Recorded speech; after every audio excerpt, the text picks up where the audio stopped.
I was defending our home. Oh, do you have a bug? Yeah. Uh-huh. Was it a spider? No. Yes, it was. I see. I quickly had to determine if we were going to move or if we were just going to, if I was going to burn the place down. How well do I know this was someone defending you? I knew what he was talking about as soon as he said it. That could be. That could be too. But yeah, I was on the verge of going like, okay, we're just going to sign the place over to the spider and then we're just going to make a bargain. It ran. And I was like, oh, shit. So, Guardian down.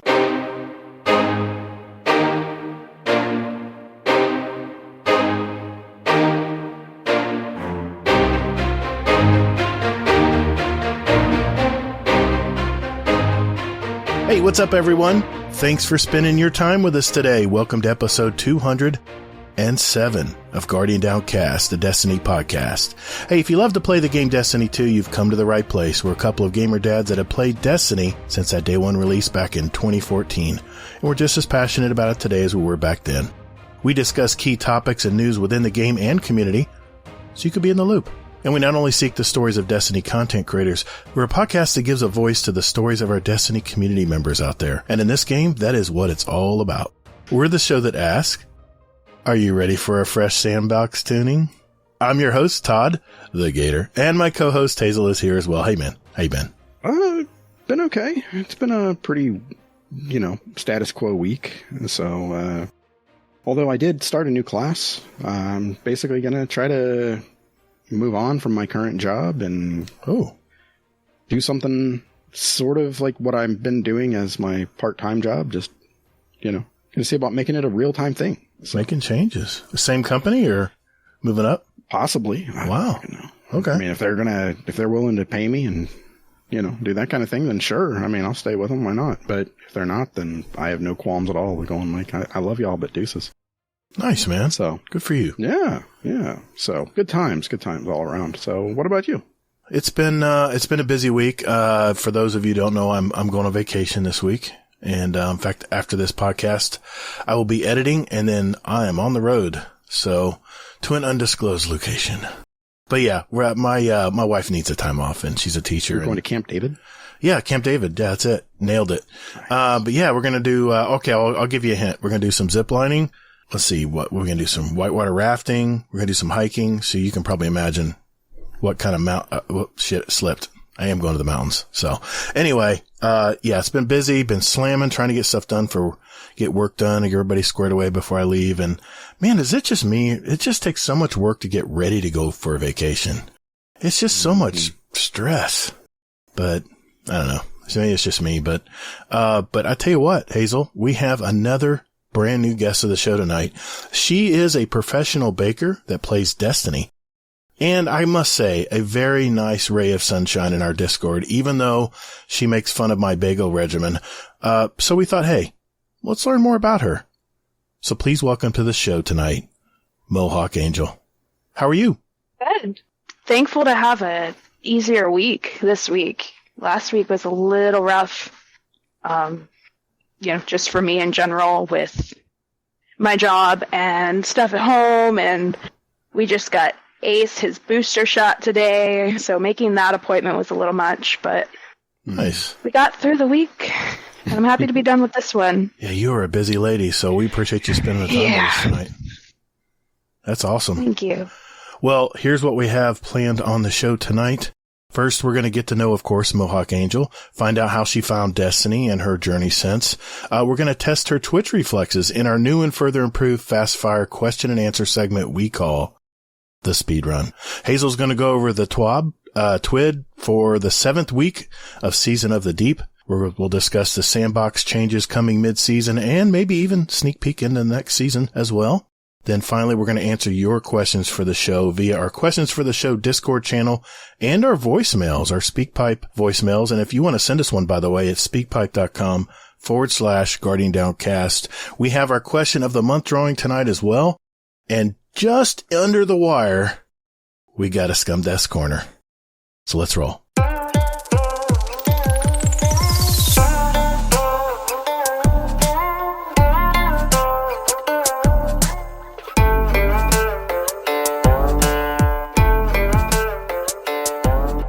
Hey, thanks for listening to Guardian Downcast. You can find us on Twitter at Guardian_D_cast. Or you can find us on our Instagram at Guardian_Down_cast and see what picks our weekly guests want to share with you. Or, you know what? Just visit our website at guardiandowncast.com for all of our contact information and where else you can find us to play any past episodes you like in any order you like, right from your browser. Man, don't or me. Hey, Guardians, while you're at it, follow our Guardian Downcast show playlist. We have it on Spotify and Apple Music. We post these links in our show description every week. So check us out. And later, Guardian. Toddles. Oh, come on, man. Not the toddles again. What's wrong with the toddles? Nothing, I guess. Yeah, if you don't like it, you can always edit it out. Yeah, I'll edit it. Okay. All right, so Mohawk Angel, let me start out with the usual questions we ask our guest, and that is, where are you from and what do you do for a living? So I am in the city of York, Pennsylvania, not York, Maine, not New York, no, York, Pennsylvania. And I am a professional keto and gluten-free baker. I've been at this job for about a year now, and I oversee a lot of the business. We are a small business based here out of York, Pennsylvania, and yeah, there's so much that I get to do, so much more than I would have ever expected getting into the job. And we're just about to open a new local market stand that I'm really excited about, and hopefully that'll get me some more exposure into our local markets, because I really enjoy getting to do the market stands when I can. That's pretty cool. My sister has celiac, so thank you for your service to those of us out there that need to be gluten-free. So that's a service to myself. Oh, that's right. Yeah. Okay. I couldn't work in a bakery for the longest time, and you know, when I was younger, I'm like, I'm going to open up a cupcake bakery. And then when I was 18, 19 or so, we discovered that I was intolerant to gluten, and it was causing a lot of health issues for me.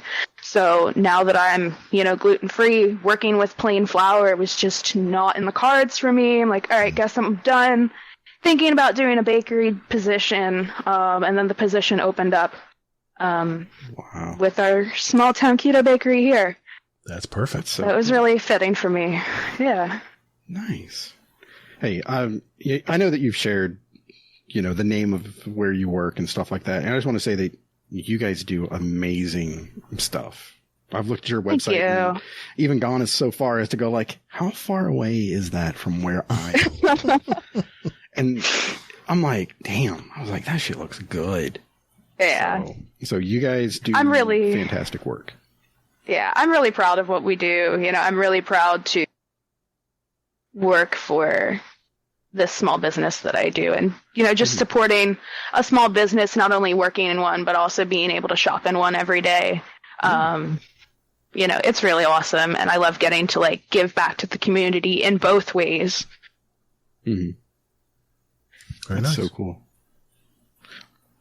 Also, I know it's old news, sort of, but I just want to say congratulations, too, on getting your stuff actually in a local coffee shop, right? Yeah, so we have a couple partners in the area. So we have one with a coffee shop. We have a couple pizza shops. We make our own pizza crust and garlic knots that we also give to a couple local pizza partners. Yeah, it's really awesome. And then whenever my boss and I and, my coworkers, whatever, we want to go out, we'll go to those pizza shops, we'll support them, and then we also get to have our own product that's safe for, it's safe for me. My boss has been keto for a very long time. Obviously, she's, the owner of the business. Of course, she eats keto. But yeah, it's really nice to be able to support, an allergen need in other businesses around the area too, not just our own. Yeah. That's so awesome. Sorry to make you work, because I had that feeling that was kind of like a spiel that you give and you're selling us all. And I was like, well, I'm going to eat fucking keto. I don't even know what the fuck keto is, but I'm going to do it. No, just kidding. But, Damn, I'm hungry now. Once you say exactly, garlic knots. I'm like, garlic knots. Yeah. Way to go. Just derailed the whole show. Okay, let me get back on track here. Sorry. We have show notes somewhere. So, what was your earliest video game memory, or one of them? I love this question. So I remember when I was maybe 7 or 8, my dad still had, he had an Xbox 360 that I remember playing Dig Dug and Frogger on. Oh, hell yeah. And then I think it was my aunt got us, my brothers and I, our first PlayStation 2. And yeah, I feel like I'm showing my age saying that I was 7 when I got the PlayStation 2. But I was not 7. But He was 70. Oh, please. Something like that. I was a dad. But I played Strawberry Shortcake Sweet Dreams. It was the first game I ever owned. And I worked so hard to finish that darn game. Little 7-year-old me just sitting at the smallest screen possible to play this game. And it took me hours to finish that game because my hand-eye coordination was not all that great at the time. But I remember finally beating it, and it was just this huge weight like lifted off my shoulders. But I think that's probably the youngest that I remember. That's great. Well, do you still play with your dad, or yeah? Not so much Does he still anymore. play, No. Yeah. No. He had gotten an updated Xbox at some point, and I think stopped playing it. Every now and again, I'll play with my younger brother. We'll play like Fortnite or something, just to have that time while we're in different households now. Nice. But, well, Mohawk, how did you find this wonderful game called Destiny? I owe all of that to my fiance, Mr. MohawkAngel. He introduced me to it around, I think it was the end of like 2021. I played through Beyond Light, and I was like, I don't care for this game. I really didn't care for it for a very long time. But yeah, he kind of led me to it. He really led me to gaming itself. I got my own personal console, a PlayStation 4, Valentine's Day of 2020. That was his gift to me, was so that we can play with each other while I was still living with my mom, and he was living with his parents at the time. Yeah. But yeah, it was one of the first games he showed me, and I really didn't care much for it. Not until I didn't start seriously playing again until maybe August of this past year.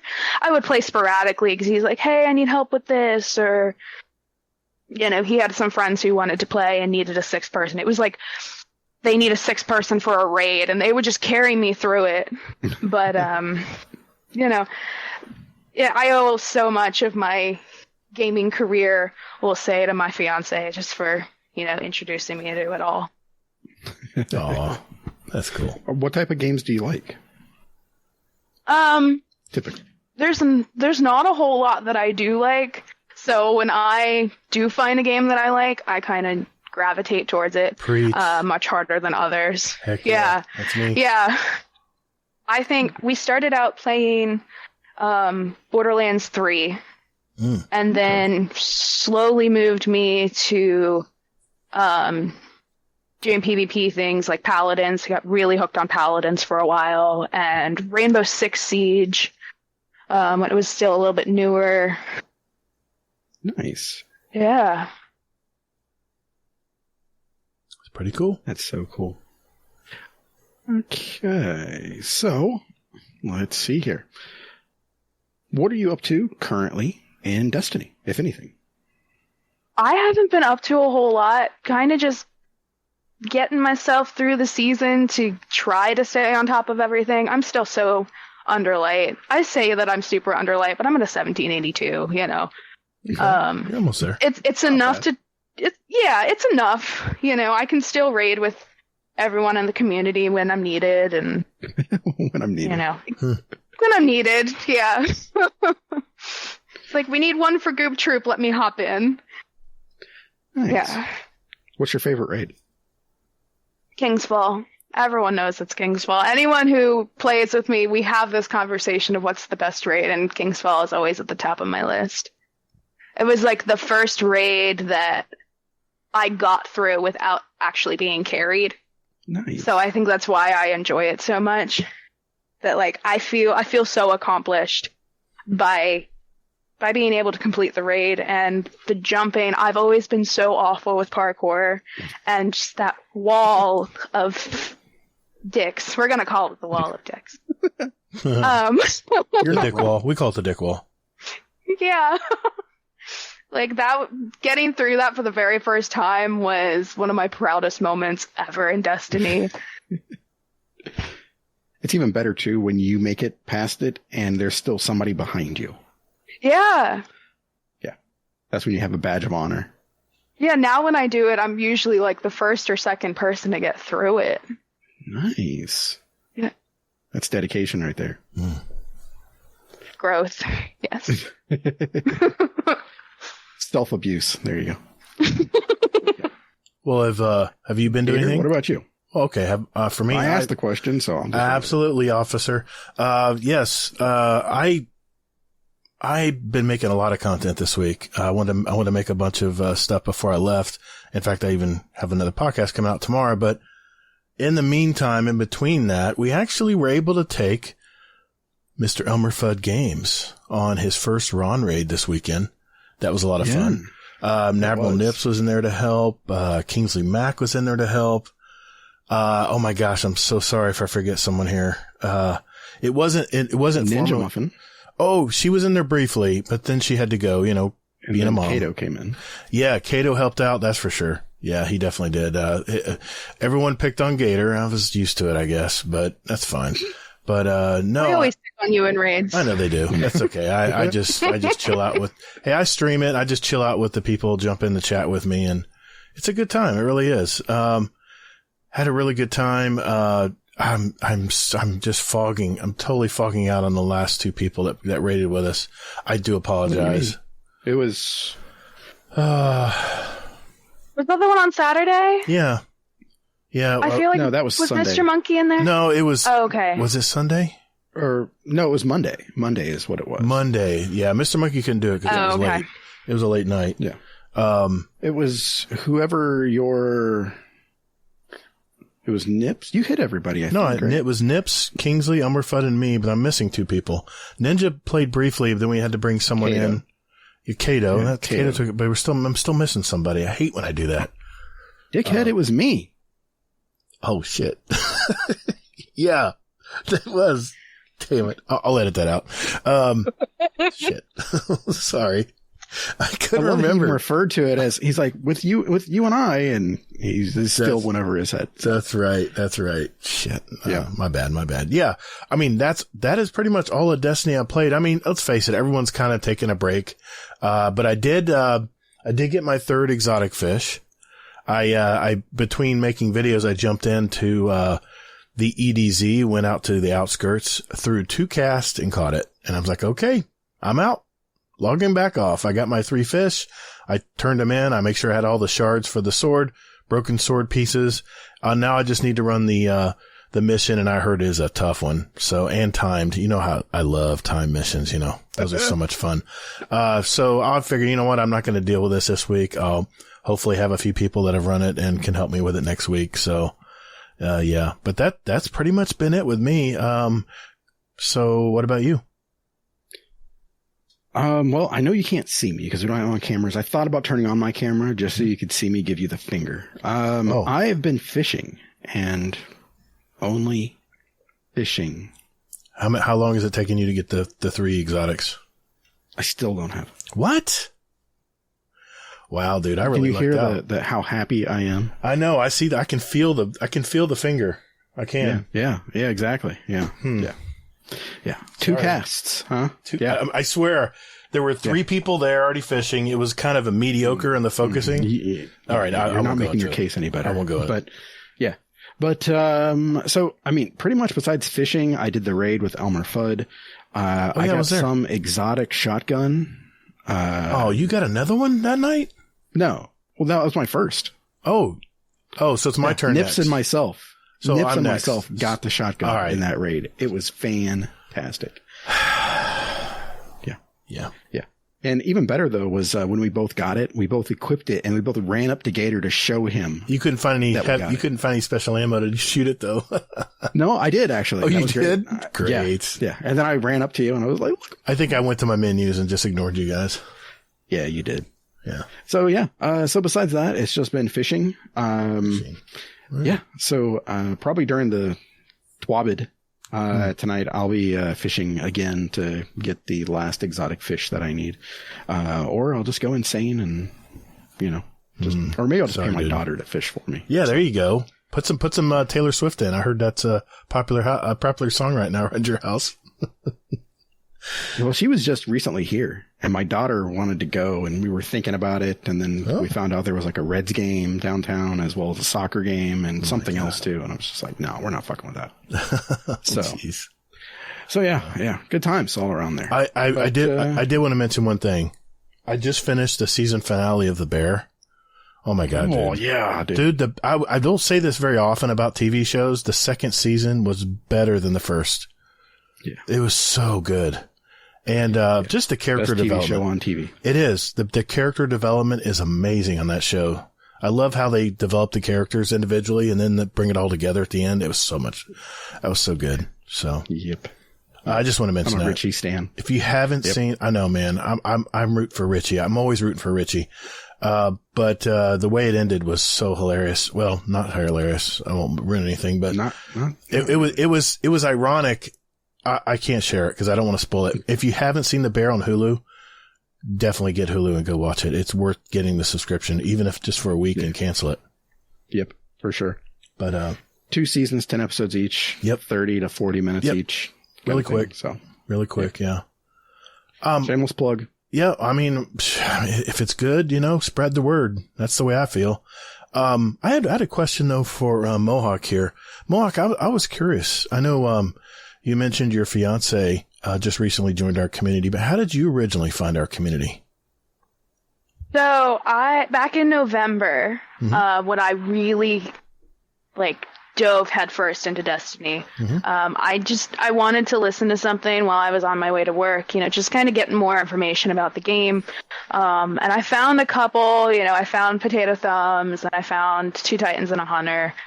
And then I found you guys, and I fell in love with you guys. That sounds weird, but I totally fell in love with the podcast. Lies. Well, I didn't believe you when you said you tuned in to know more about the game because we usually don't provide much of that. So that's the 2 Titans and a Hunter.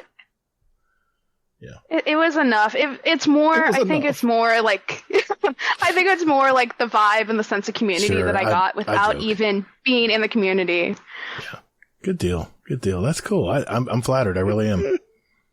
Yeah. That's hilarious. It was enough. You guys were adequate. That's all we strive for. Actually, that is actually what I strive for. Adequate every week. Yeah, we're not exactly. We're not giving you a heart. We're just kidding. No, I'm serious. No, you're serious. Oh.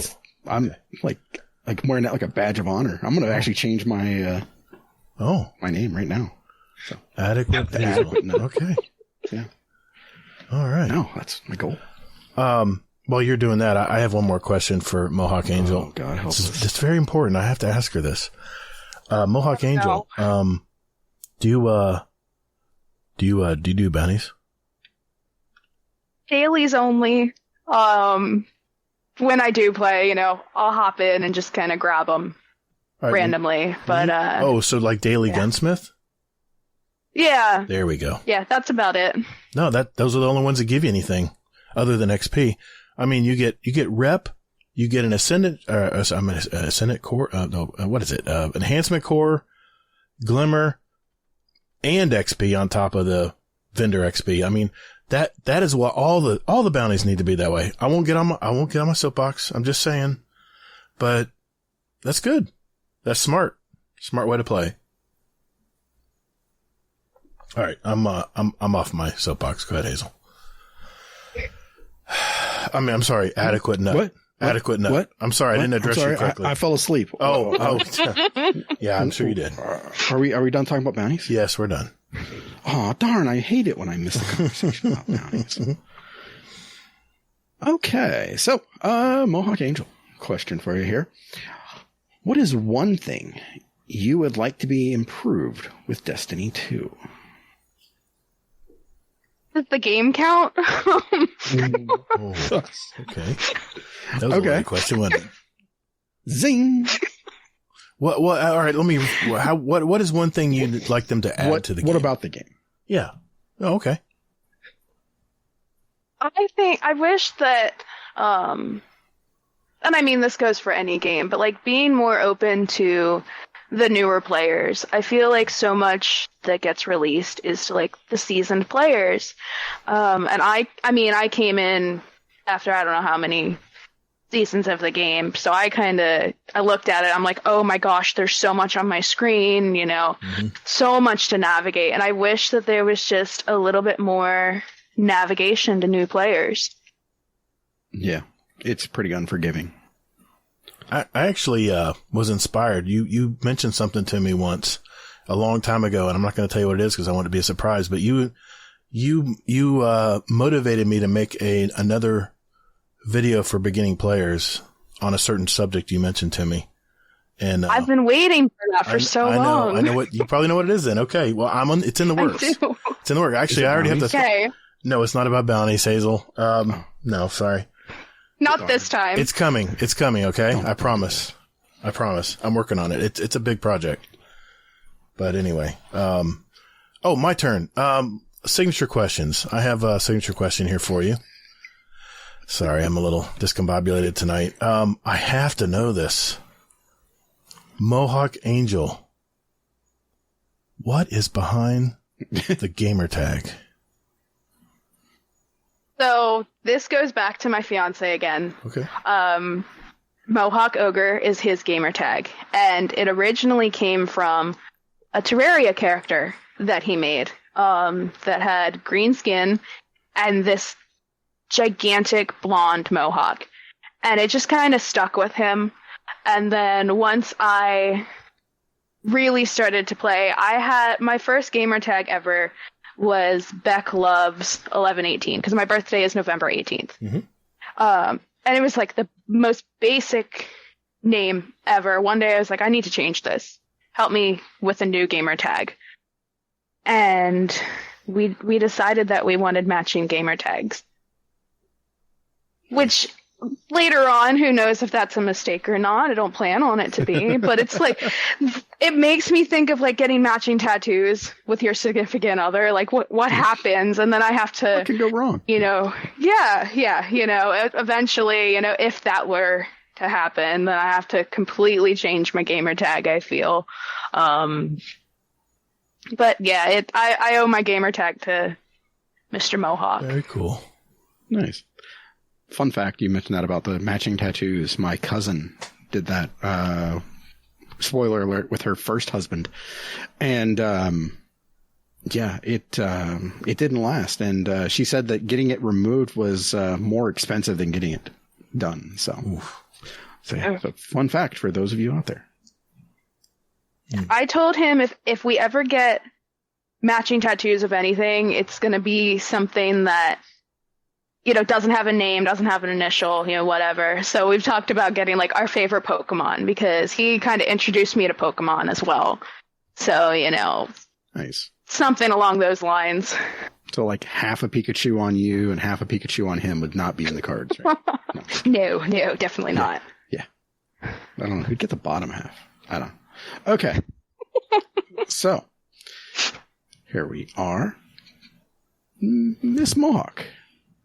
Do you have any other hobbies other than gaming? As of lately, and I wrote this in the, the books channel, books thread, whatever it is. Mm-hmm. I've gotten really obsessive with reading. I have finished 12 books since June 22nd. That's how obsessive I've gotten over it. But otherwise, baking, I'm really into music. I performed all throughout middle school and high school. that was kind of like my thing. That was, how I made friends in middle school and high school. And otherwise, I mean, not really a hobby, but I really love my cats. My cats have kind of become a hobby in themselves, just kind of, spending what time I can with them and playing with them. The littlest one loves to roll around on the floor with toys. That's his whole thing. I've been showing my daughter the pictures from the pet channel, and she thinks your cats are the cutest, as well as Biscuit from Technical. Aw, love Biscuit. Yep. Oh, and I recommended that series to my wife, by the way. Yes. So. Thank you. Yeah. Very cool. I've actually been on a reading kick too lately. I think I've read like 3 books, I think, this year so far, and more since like May. So that's like 3 times the books I've read since last year. Mohawk, did you say you read 12 books? I've read 12 books. Since June 22nd. That's what I thought I heard. June 22nd. I had to do a double take there. He's trying to do the math. My wife reads a lot of books. She's a quick reader too, man. She'll buzz through books, but 12 books since June 20th? Yeah. Wow. Yeah. That's some reading. Sorry, Gator's still trying to do the math in his head. I can't. Is that even possible? Math's hard. Is she just lying? I can't do that. No. That is awesome. Wow. I have another question. Just over 2 weeks. What basically, Gator? Oh, okay. Okay. That's still a lot of books. Man. 12 books in 2 weeks. Wow. That's amazing what you can do when you're not playing Destiny. Jeez. Yeah. Sometimes like the cat will just kind of like the youngest one. It's always the youngest one. He's the troublemaker. He's the most rambunctious, whatever. But he'll just kind of sit on my chest, and I don't want to move if he's sitting on me. Anyone who's ever owned a cat, you don't move them.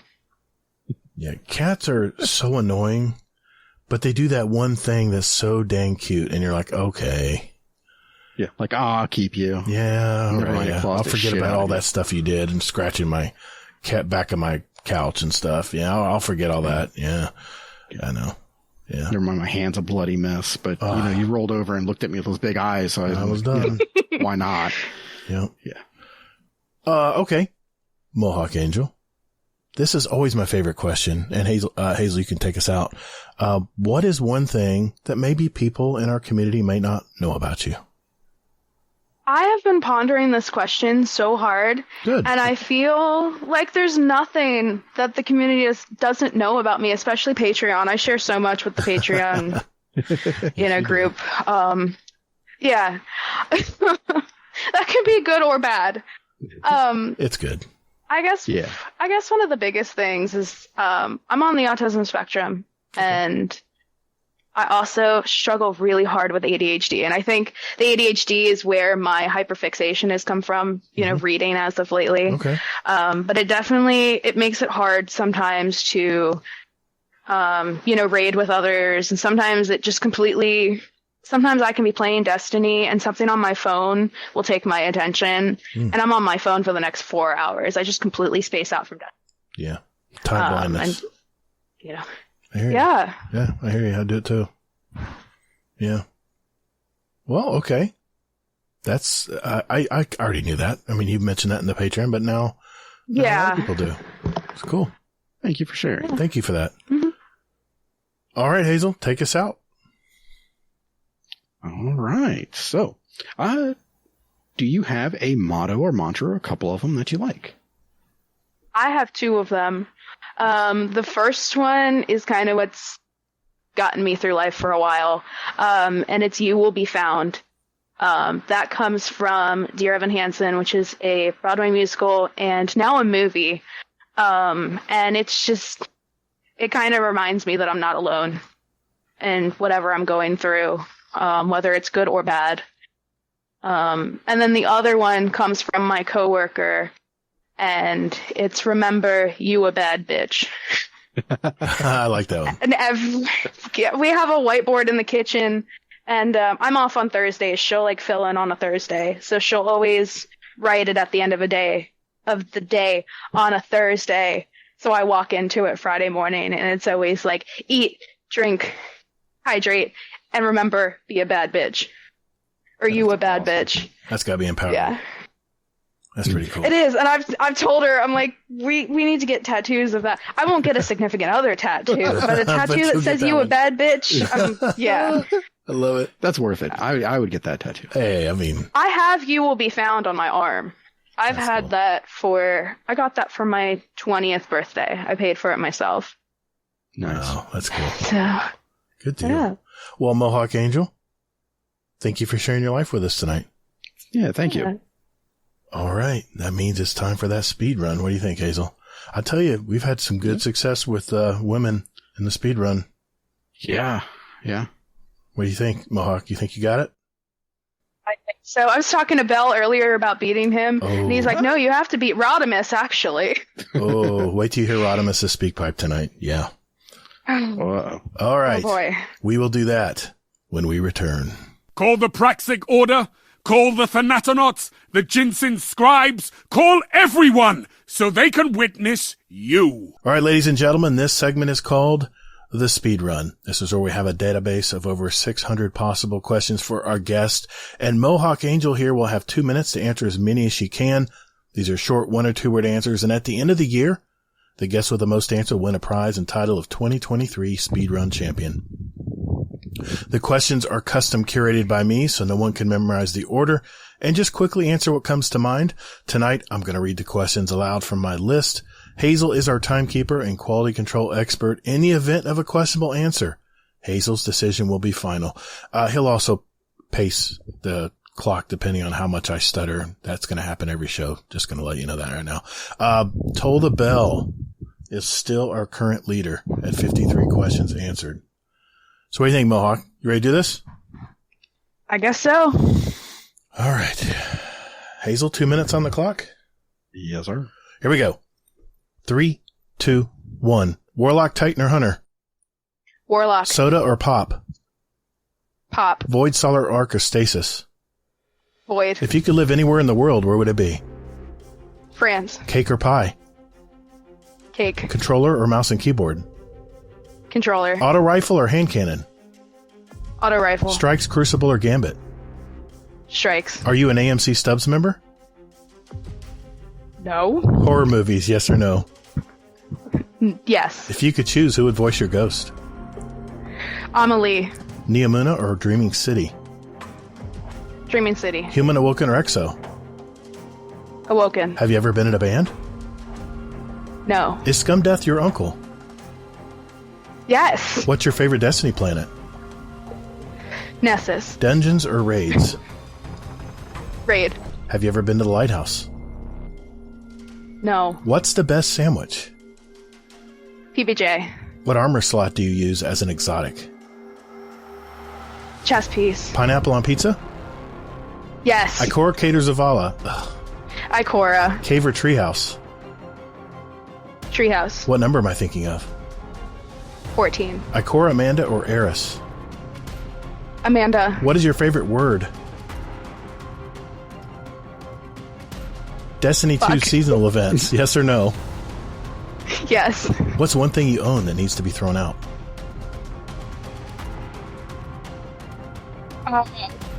What, An empty can. What's the worst job you've ever had? Checkout. Grenade Clerk. launcher or machine gun? Machine gun. Do you have a tattoo? Yes. Water or milk and hot cocoa? Water. Favorite drink? Tea. Tacos or pizza? Tacos. Solo or fire team? Fire team. Gas, electric, or diesel? Electric. Can you drive a stick shift? No. Xbox? Oh. Go ahead. Finish. Xbox, Aw. PC, or PlayStation? Xbox. Okay. Nice. Thank you for answering honestly. Those are good answers. And I'm gonna have to. What's that one that keeps saying that? What's your favorite word? I'm removing that. I'm gonna change that for next year. Everybody gets stumped on that. They're like, "What's your favorite word?" What?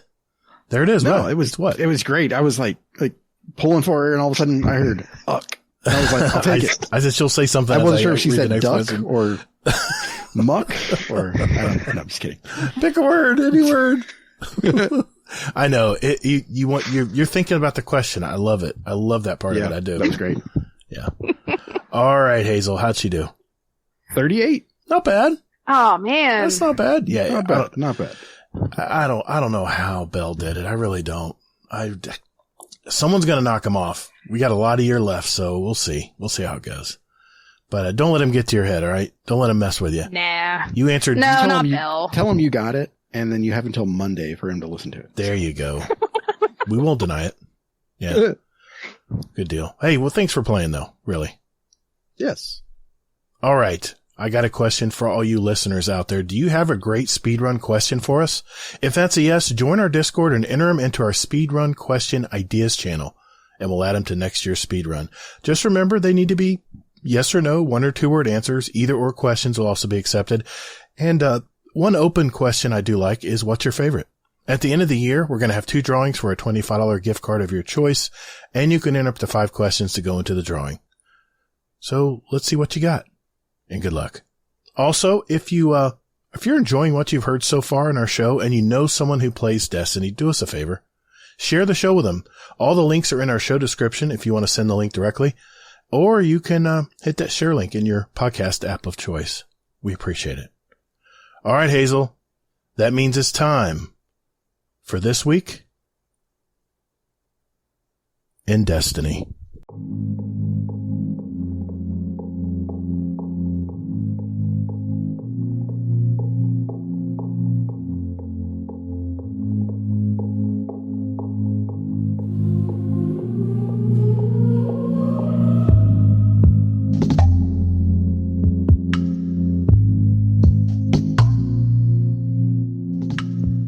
Hello, this is Admiral Nips from Potato Thumbs Podcast. You're listening to Guardian Downcast. And while your state sucks, you're still probably a pretty decent person.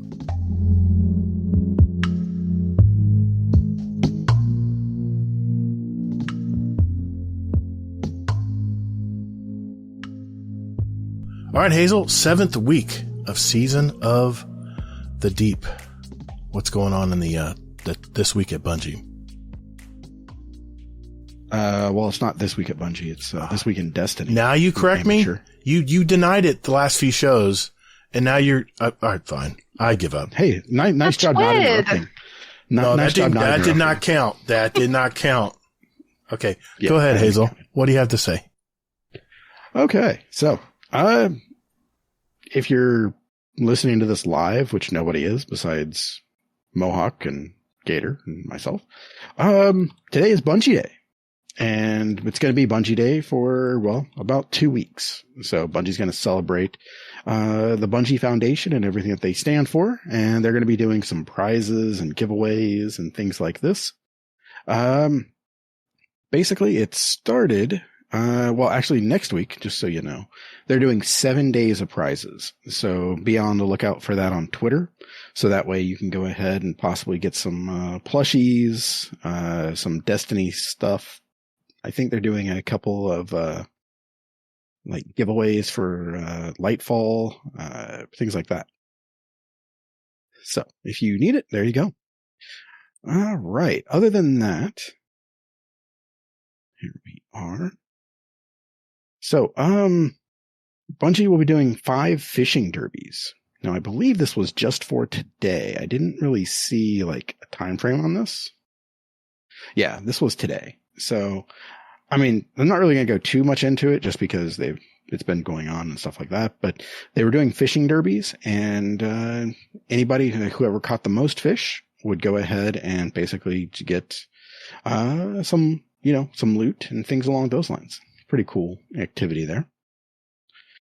All right. Other than that, the Bungie store is going to be having some stuff that you can buy. So that way you can go ahead and buy that, and then the proceeds will go to the Bungie Foundation as well. All right. Sloan dropping those knowledge bombs in perfect cutscene form. So this was for anybody who missed it, this is the cutscene at the end of Season of the Deep with Sloan, where basically she channels Zivo Arath, and then we find out that somebody is going to be coming back next season. So that should be interesting, or at least tentatively coming back. So there we are. It's an interesting little cutscene. If you've never seen it, there you are. Then Bungie also released a Developer Insights Season 21 mid-season preview. So this is for the patch that they're going to be doing. So the TLDR is basically pulse rifles are getting a nerf, including No Time to Explain and Graviton Lance. Graviton Lance, although, is getting a big PvE damage buff, like huge. Aside from that, lightweight bows are getting a buff. Lightweight shotguns are getting a buff. Shira's Wrath is getting a reticle change. FYI, Season 22, Shira's Wrath is other SMGs are going to get brought in line. Just going to throw that out there. RIP. Fighting Lion is actually going to get its perk fixed because I guess nobody noticed, but the catalyst on it just wasn't working. So that's neat. Target Lock is getting a nerf in PvP, and Gutshot Straight and Slick Draw are getting a buff. And then the fun part. Season 22 and beyond. So, the main thing here is talking about aim down sights, ADS, damage fall off, start distances, and this is 0 to 100 range stat. So, and then they have an old base with zoom, like normal zoom, and then an old base with rangefinder, and then the new base, because rangefinder is basically, it's not going to work the same way come season 22. So, just want to throw that out there for anybody. All right. So, key things here. Sidearms are getting basically sidearms are going to stay the same for the most part. They're going to have a little more range. That's pretty good.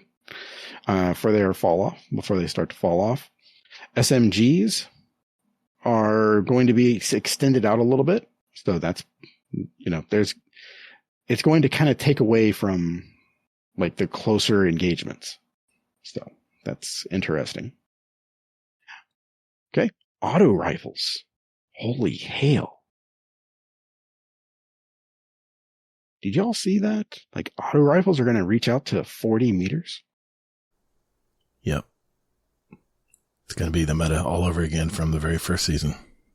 Oh, it's going to be so good. God. It's going to be so good. Wow. So the main thing that the reason why they're doing all of this is because of the damage. They want damage bans, basically. They want basically like close things to be effective close and far things to be effective far. And then very few things are intermediate. I mean, auto rifles are sort of intermediate. Looks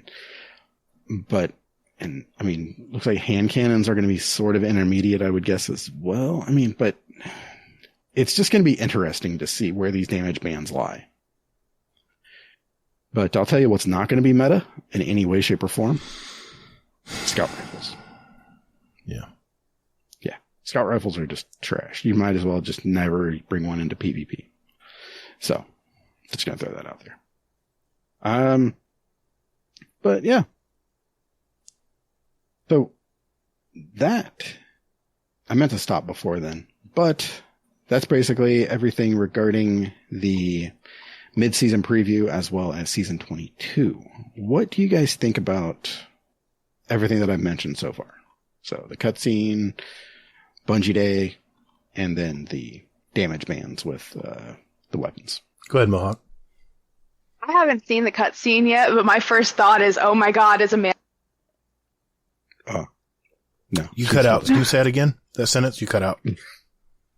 So I was hoping that Amanda comes back and that she's not dead. Oh, yeah. Sorry, that would be cool. It's not her. I'm sorry.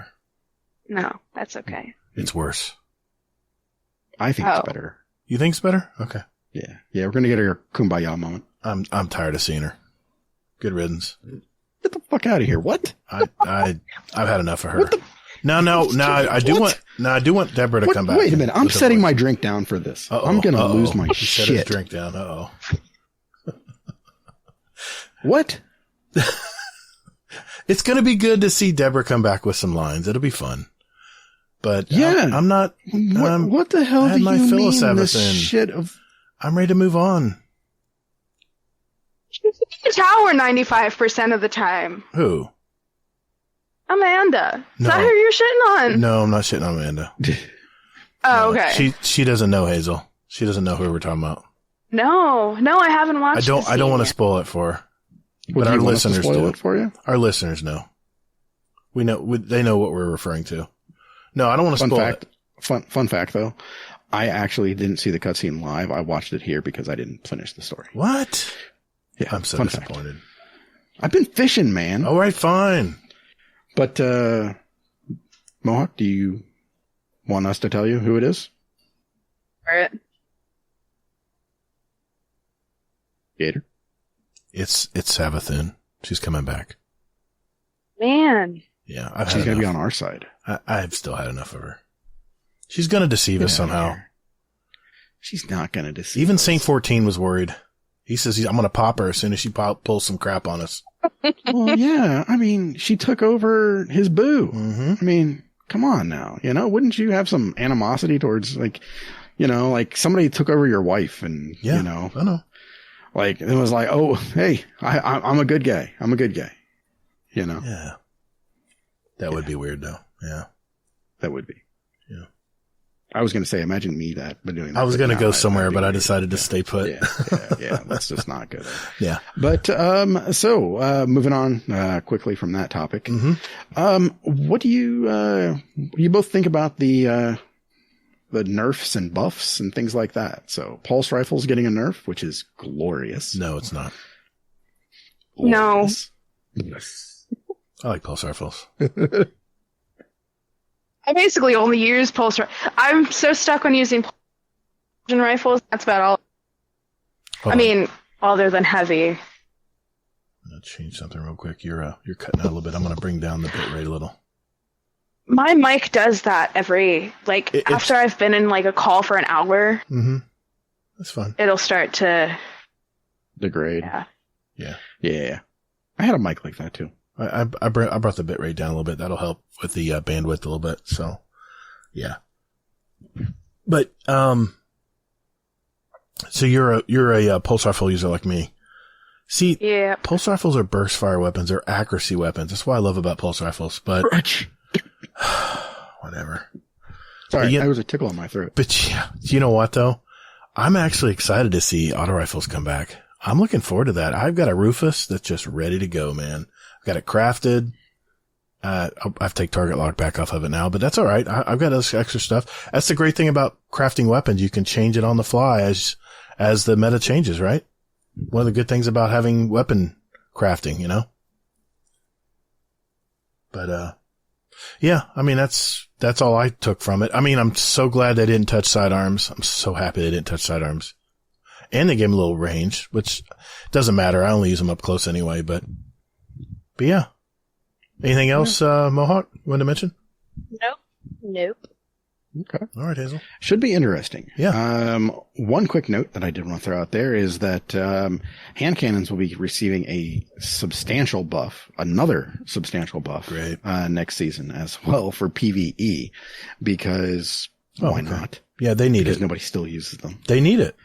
They gave it 20%. I was using a hand cannon the other day, and then I was just like, it's okay. Yeah, they suck in PvE. Yeah. Maybe not the Crimson. That's about it, but watch the Crimson be total meta in PvE. Well, it's already meta. It's PvE anyway. It's already strong. Yeah. Nobody cares. So Sword Guard is getting a substantial rework as well. So that's interesting. As well as this is for season 22 and tuning to a handful of exotics, including a balance pass for Lemon, which is going to get a nerf, and then a big buff to the Touch of Mouse. Interesting. That's curious. And then changes to weapon perks like Bipod, Envious Assassin, and Under Over. Okay. Those are not very much used, so hopefully they'll get more use. Yeah, exactly. And then glaives are getting a rework in season 23, including the exotic glaives. About time. So, yeah. So, I'm sure Monkey will, experiment with that and tell us all that, this is the best meta, for glaives and. It's funny. I went to the havoc on all of our lives. Went to the Throne World to pick up, they unlocked it where all 3 of the characters can get the glaive now, the exotic. I went and used it and I said, mine's broken. Mine doesn't work. Mine doesn't do anything other than what a glaive does. No. So no, you have to stand on your head and it's rub crazy. your belly. Forget that. I'm out. Click your heels together 3 times while you're upside down. I'm out. Yep. Yeah. There's a lot to it. There is a lot to it. But real quick though, I did want to go ahead and touch on this because I love that. I mean, what everybody always says is Bungie only nerfs the stuff that's popular. But there's a lot actually that goes into it, i.e. usage. So if it's skewed heavily towards something, then they look at why is it skewed? Is it skewed because it's easy to kill somebody else? Is it, they basically just look at all these different aspects. Is it just easier to get headshots with this weapon? Is it what's going on with it? And then they look at it to see exactly what needs to be fixed with that. So it brings it back in line with every other thing that they need to. So pretty interesting stuff. Yeah. Nice graph and stuff here. Yeah. I love that graph because, what are the outliers? Yeah. Big time. Yeah. Two weapons, if you look actually. From about halfway, there's 4 weapons. Mm-hmm. No Time to Explain, the Immortal Adept, and Graviton Lance. Yep. Yeah. Good riddance. Except Graviton Lance. Finally got to have fun with that weapon. Yep. Well, enjoy it while you can. All right. Iron Banana is coming back. This, I believe, is the final shot at getting the new emblem. So go ahead and get in there if that's your thing. And that's going to be Fortress, aka Zone Control. So play the objective, not the man. You talking to me? All right. Oh, no. No, just in general. Okay. All right. 1 fish, 2 fish, exotic fish, pinfish. So, Bungie is out here, selling their stuff, saying, hey, we got more stuff you can buy. So there you go. You can feel free to buy some pens of fish and a hook. So, last thing here before we get out of here for the TWABed, is the Wither Horde. New exotic ornament. There are 3 different versions of this. And you can see them all right now if you look at this. Which one do you like Now, the best? That was going to be my question. Each two. So, Mo, do you have the TWAB up by chance? The TWABed? I don't know. Okay. Probably should. He'll send the All picture let to me the do chat. this. Are you going to do that or you want me? No, you go ahead. You're faster at it than me. All right. Plus, that means he has to put his controller down. Bitch, I'm not on the controller. Oh. I left it upstairs because I was killing a spider. I recorded that bit, by the way. That's going to be our open. Just so you know. Great. Can't wait for that. Nobody will give me any grief whatsoever. All right. Here we go. All right. Here we go. And bink. There we go. Oh. I don't know if that's a good O or a bad O. Oh.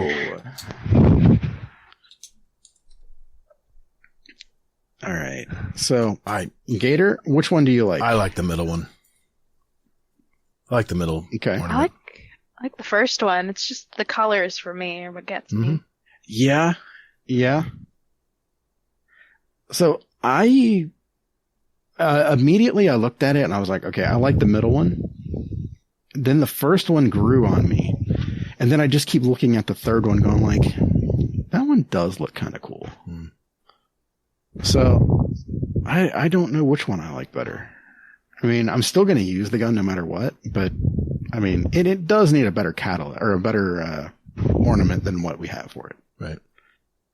But I think I might go with the third one just to be the contrarian. Oh, okay. So that way we have all three represented. The bones look kind of cool though. Yeah, they do. I guess they're going to put all three of these out, right? And we got to vote for them.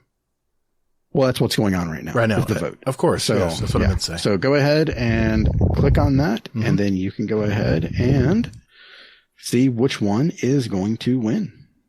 Cool. All right. Outside of that, we have Shit's Broken. There it is. Movies. Art. And an I Should Go from Hippie. All right. Thanks, Hazel, as usual. Appreciate you going over that. And, well, that means it's time to get our questions from our community. And I can't wait. And we got a ton of speak pipes, and I'm sure we got a bunch of stuff in the Discord. So we will be right back to do just that.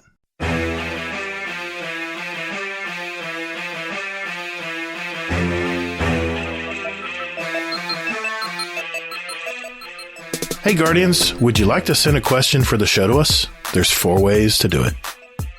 Join our Discord server. There's a link in our show notes.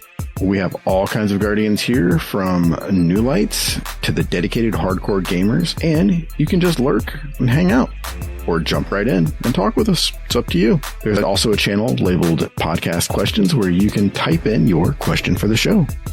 You can email us at guardiandowncast@gmail.com, or we also occasionally tweet about our upcoming show and guest, and you can respond there with your question at guardian_D_cast is our Twitter handle. Finally, you can send us a voicemail with your questions at speakpipe.com/guardiandowncast, and we'll play it live on the show. Thank you for all you do for our show. And Toddles. And later, Guardian. Hey, man. It's in the contract. That's my line. We'll see about that. Laz? Oh, no, not Laz again. Our podcast returning? Really? You're going there? Damn right, man. I pay him just as much as you do. That does sound weird, though. We're both paying him. Yeah, what the hell? He's double dipping, man.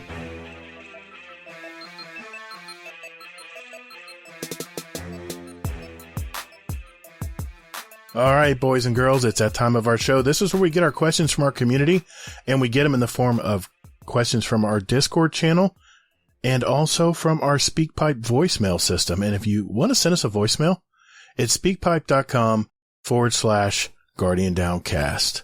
So, I challenge you to send us a voicemail and ask us a question, and maybe we'll answer it. Okay, let's start with the SpeakPipe, Hazel. This is from Mr. Smiter. Here we go. Hey, earlier today I was walking my dog, and I have a great big Irish Wolfhound, and she was pulling, and she's giving me a bit of a challenge, and in that moment I realized I can see how this would be too much dog for someone. So I was wondering, if you guys had to have a dog, what's like the ideal size? Love the show. Love you. Bye. Thanks, Smiter. What do you guys think? What's the ideal size for a dog? We start with you, Mohawk. Tinier dogs. Yeah, we always start with. I like the tinier dogs. Okay, like terriers and stuff, poodles. Yeah, things that aren't so yappy though, like a dachshund. Dachshunds are kind of cute. Yeah, I've had a few of those. Yeah, they can be fuzzy yappy. noodles. I think all little. I really want to try walking my cat. I want to see that. Make sure you get video. I bought him. What's that called? I can't even think of it. It's not a collar. It has to kind of like wrap around their body. No. Oh, like a harness? Like yeah. I got you. Wow. Can't believe I couldn't think of that. But yeah, I have a harness for him. Get a leash, and I'm gonna try to train him in the home first, and then take our next door neighbor a set of 3 cats that are they're triplets. They all look identical, and they take them out, and it's the coolest thing. Oh, okay. So. Cats, just my history with cats, they do not want to be on a leash, but maybe there's some out there that do. Yeah, my wife had a cat, and they put a harness on a leash and everything, and the cat would just like fall down. Wow. Would not go anywhere. I think our middle child probably wouldn't like it, but because that I think we can train him so tall, just pick him up and shower him and kiss. Like, I think he'd be tolerant enough. Put a harness on him and teach him to walk. That's funny. All right. Let's go one more speak pipe. This is a real quick one. Here we go. Well, good afternoon, gents. Just stopping by. It's been a while since I put one of these in, but I've heard that Bill's talking some mad shit of being on top of some leaderboard. In this community, who do you think the one person who can knock him off? I wonder what your thoughts are. Have a good day. Toodles. Bye. Love you. Anything else? Oh, yeah, Bill's a bitch. Did he say he loves us? Aw. Thanks, Rodimus. Can we clip that? Can we clip that part? Let's play that. You know what? I'll save that and I'll make that a soundbite for later.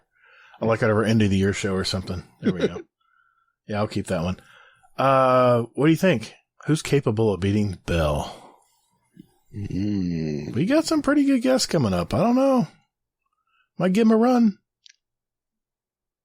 I'm going to throw it out there. I'm going to say no one. You think he's going to hold the record? Wow. That's bold. Challenge made. It is July 7th, 2023. Okay. That's halfway through. I mean, we got a lot of shows left this year. I don't know. We'll see. I think, what do you think? What do you think, Mohawk? I think, unfortunately, it would be Rodimus who would take the leaderboard. I mean, he took last year.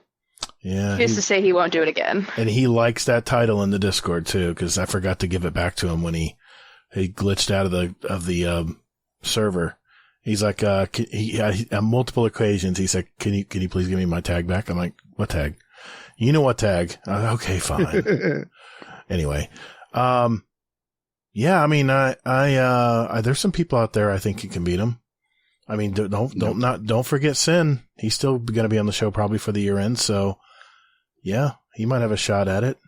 We'll have to see. We should see about making Sin a mod if he gets it, if he wins. Ooh, that would motivate him. Yeah, because he really wants to be a mod.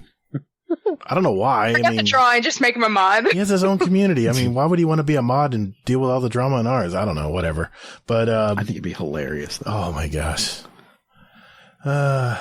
You trying to sell me on it? I don't know. No, I'm just saying the views expressed do not express their Exactly. All right, Hazel, let's dip into the Discord, man. Let's get out of the kiddie pool, go right into the deep end. What do we got?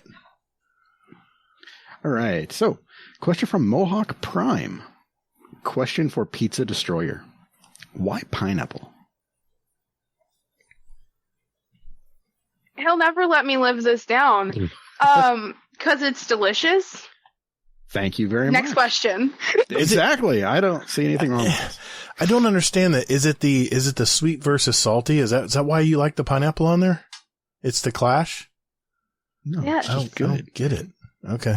It's like chocolate covered pretzels. It's the same sort of thing as like the salty sweet thing. Okay. Yeah. See, that's why I do the bagel with the sweet cream cheese. Never mind. Don't stop. No. I'm not. Moving on. I'm quickly. Not Next question. We don't want to gross our guest out. Okay, fine. From Mohawk Brittany, Gator Alt. Oh, God. Question for Mohawk Baker. What's your favorite thing to bake? This took a long time to think about. I'm so used to making this. My favorite thing to bake at the bakery is our cinnamon rolls. They take 2 to 3 days, depending on if we have a day in between making the dough and pressing them out. But the dough sits for about 24 hours, and then my boss and I do this relay game basically around our tables where we have our saran wrap out and she'll press it out, and then I go and top it, roll it up, and cut it how we need it to be. Throw them all in the proofer. But that's on a weekly basis. Otherwise, anytime I get to try a new recipe, those are my favorite moments of the week. I usually find a new recipe between, every 2 to 3 weeks. My most recent one, if you've ever had those like strawberry crunch ice cream bars, we made cheesecake bars kind of inspired by those. And imagine that, but like sugar-free, gluten-free. It's really cool. It is absolutely insane the things that we get to make. But yeah, anytime I get a new recipe, I'm all for it. Awesome. That just sounds so good right now. I know. I love those crunch bars. Ugh. Especially the strawberry ones are even better than the chocolate ones. And cinnamon rolls. Oh, yeah. I'm stuck in a house with no stuff like that. Sucker. Oh, well. All right. Question from Mohawk is my angel. That's Belle, by the way.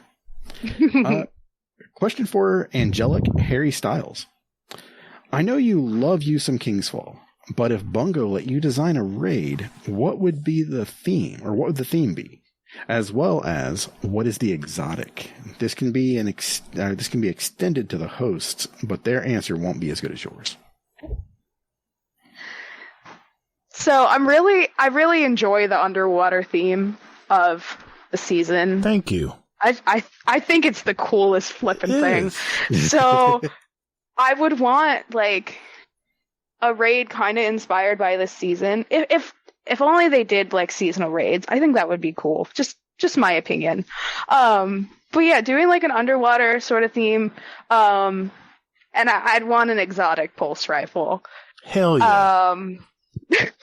The way I was describing it to Mr. Mohawk was like the barrel would have tentacles wrapping around it and essentially have like an underbarrel grenade launcher that you get like upon reload, and like precision hits will charge up the weapon, and then the grenade can become a vortex grenade. And I was having so much fun trying to come up with that. And I'd name it Cthulhu's Retaliation.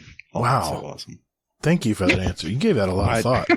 Yeah. I love the name. Yeah, Cthulhu? Hell yeah. Just an aside here, you've all been to Disney World, Disneyland. No? No.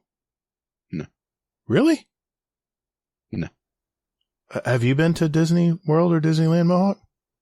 I was at Disney World as a kid. I haven't been since I was like 4 or 5. Do you remember the Jacques Cousteau deep ride? Jacques Cousteau's, 20,000 leagues under 30,000 leagues under the sea ride. You got like a sub. Okay, never mind. Carry on. Carry on. This doesn't apply to you guys, I guess. Okay, sorry. I'll let it. Are you showing your age again? No. I'll edit that out. Don't worry. That ride's no longer around, by the way. They closed it. Something better got moved in. But probably. I'm probably showing my age, yeah. Yeah. Mr. Toad's Wild Ride? No one knows that one? Okay, never mind. Go ahead. Moving on quickly. Question from Mohawk Danger. Question for Mo B1 Kenobi. You got the opportunity to open a bakery anywhere in the U.S. Where you going and why? New York, I think. First off, it's popular. It's a big tourist area. New York City specifically. And they just had a keto bakery that closed. So if they had customers previously, it would be a good business move to like just kind of shimmy in there somewhere, open up a keto bakery, and already have, their like customers there. And also just the allergen needs in such a big city like that. All right. I'm sure are great. I gotta ask. I'm very familiar with the keto diet. How is a cookie or a muffin keto friendly? You use a lot of fats and oils? So we don't use wheat flour of any kind. We don't even use grain flours really. Okay. So we use almond and coconut flour as replacements, and then for sweetener, we use a monk fruit and erythritol blend, or monk fruit and allulose. Allulose is the sugar alcohol derived from raisins and figs, usually. Okay. All right. Well, that sounds good. Thank you. Yeah. I was curious. I understand gluten free, but I've never figured out how they make keto stuff with that. So they're using nut based ingredients. Okay, I got it. Yeah. Nice. Learn something every day. Question asked, question answered. There it is. All right. Okay, here's a quick one. For another one from Mohawk Danger. How much did... Oh, this is for a question from Motown, by the way. How much did Mr. Mo pay you to be allowed in the Discord? He was the 6th person in a raid. That was his payment. I love it. Wow. Because he's got his own little sort of community. I get you. Of friends he likes to play with. So the moment I'm like, hey, can you come join me for a raid? He's a little standoffish about it, but because we needed a 6th person, I actually let him into the Discord. I've been gatekeeping it from him for a while. Oh my god. That's the best. Oh, I just a point awarded. Okay. I like it. That's so good. That makes me smile so much. All right. So, do you want me to ask another? Keep going. Or? Go away. Yeah. Okay. Ask away. All right. So, I'm going to have to go out of order for some of these because there's sort of a trend that I kind of want to hit on. Question from Hayoka. Asking for a friend. Question for Star Baker. What other fruit works well on pizza? I was such an asshole about this. I've written all these questions out. But my first fruit that came to mind was tomatoes. I love it. Yeah, seeds. I love it. That's a Hazel answer right there. It's like, I'm going to give you the finger. Here you go. You know what's weird? Is I won't eat a pizza with raw tomatoes on it, but I'll eat the tomato paste. It's just the raw. Hey, this is my surprised face. Can I? Yeah. Okay. Never mind. Go ahead. Yeah. Why would you eat raw tomatoes on a pizza? Well, the where they lay the tomatoes actually on top, like cut in slices. Yeah, no, they still cook them. No. Give me the paste where I don't have to feel that texture, and I'm good.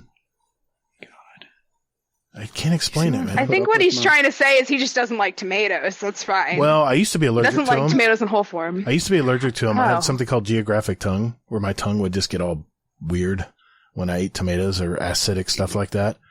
And I've grown out of it, but I still hate tomatoes. I like ketchup. I like tomato paste. I love pizza and spaghetti and all that good stuff, but I can't do the raw tomatoes, man. I mean, every now and then I will, but I'm not happy about it. You know what my latest snack is? Cherry tomatoes. See, Yes. I'll go to Outback. They cut them in half and put them in the salad, and I just put them all aside. I can't do it. I think the next question is actually for you, Gator. From MohawkAngel. Question for Mohawk Bomba. What do we do with all the pineapple on pizza haters? How can we help them grow up and quit being man-children? There's no help. There's no help for those people. Hey, I've had Hawaiian pizza. It's okay. But, yeah, it's just not my That's favorite. That's fine that you're like, oh, it's okay. I could live with it. And then there's Rodimus, who's like, don't touch my at pizza. my throat anytime I mention it. All right, so I'm not a man-child, just Rodimus. Okay, good. I got that. Got it. I don't think she said that. I think she inferred it. According to the question. Okay. All right. He's gonna block me. He's gonna ban me from Patreon chat. We'll just unban you. Don't worry about it. You got your. Don't be afraid of Rodimus. You'll be fine. Yeah. No, I've always talked about how his bark is. He's actually very sweet. He's a teddy bear. Don't let him fool you. Yep, he sure is. Yeah, like Ted, the teddy bear from the movie. Or like the bear from Five Nights at Freddy's. All right. Quick question here, possibly. Question from Mohawk Waffle, from Mohawk Waffle. Question for Mohawk. I'm guessing it's Moo or Mohawk. Favorite celebrity chef / baker? Good question. I love this question. I actually got to meet her for a cupcake decorating class that my grandma got me tickets for. And it's Blair Wright. She's a professional cake decorator who's local here. And she won season 8 of the Food Network Halloween Baking Championship. Oh, wow. Yeah, she's fantastic. I loved getting to work with her. And every now and again, I'll like slide into her Instagram DMs, be like, hey, how you doing? Got any tips for me? Or like, let me know how this cake looks. What can I do better? That type thing. Just an aside, Yeah. do you like MasterChef? I haven't watched it in so long. Okay. That's it. That's all I had. I'm creating my own questions. He doesn't care then. As I go along, I'm just going to create my own questions. All right, go ahead. Okay, well, that's all I'm going to ask for right now. So once you hit a speak pipe, and Absolutely. then we'll shift gears to Perfect. Something else. I have one here from Darth Noodle. Let's see what he has to say. Hey, what's going on? It's your friendly neighborhood Sith Lord here. I've been seeing a lot of people joining the community saying that they want to do a raid. They've never done one before, and they just haven't had people to play with. I love taking people through raids, and I always get stuck on what raid should I take them through.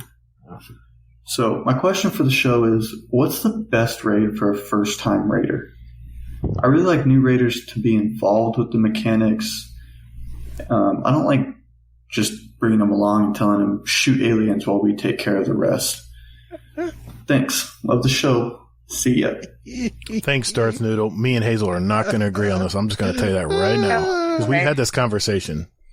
What do you think, Mohawk? I just did this raid again. It was like my 5th run, but Deep Stone Crypt I feel is really good to get a newer raider involved. Learning, what scanner is and, whatever. I did scanner for the very first time. Pretty cool. When I ran it last, and it was so much fun to actually feel involved and not just an extra person who was doing ad clear, because that's normally what I do. That's normally what I vote for. I'm like, no, give me a task to do this time. Yeah. I never wanted to learn the mechanics of that raid. I just wanted someone to carry me through. So I just did ad control forever. And it really handicapped me, because once we started running more raids and newer people were in, I could not teach them the raid because I didn't know the mechanics. Finally, Kingsley, and I think you, Hazel, too, forced me to do the mechanics. And now when I do it, it's so much fun. I do the, is it the scanner, or do I read the scanner underneath on that first encounter? I always love doing that one. That's scanner. Yeah. I got that one down pretty good. Or is that the other one? That's operator. Operator. Yeah, that's operator. I did the operator. Yeah. But you feel like you're doing something. So I have to take it back that you need to know the mechanics if you're going to do a raid. And my answer is going to vary widely from Hazel's. Do you want to say yours first, Hazel? Or you want me to? I'll say mine. Yeah. Okay. Mine is basically everything that Mo said. Yeah. I had a feeling you were going to say DSC. Yeah. I mean, because it's, I don't mean it to trivialize the raid, but the mechanics are lower stakes.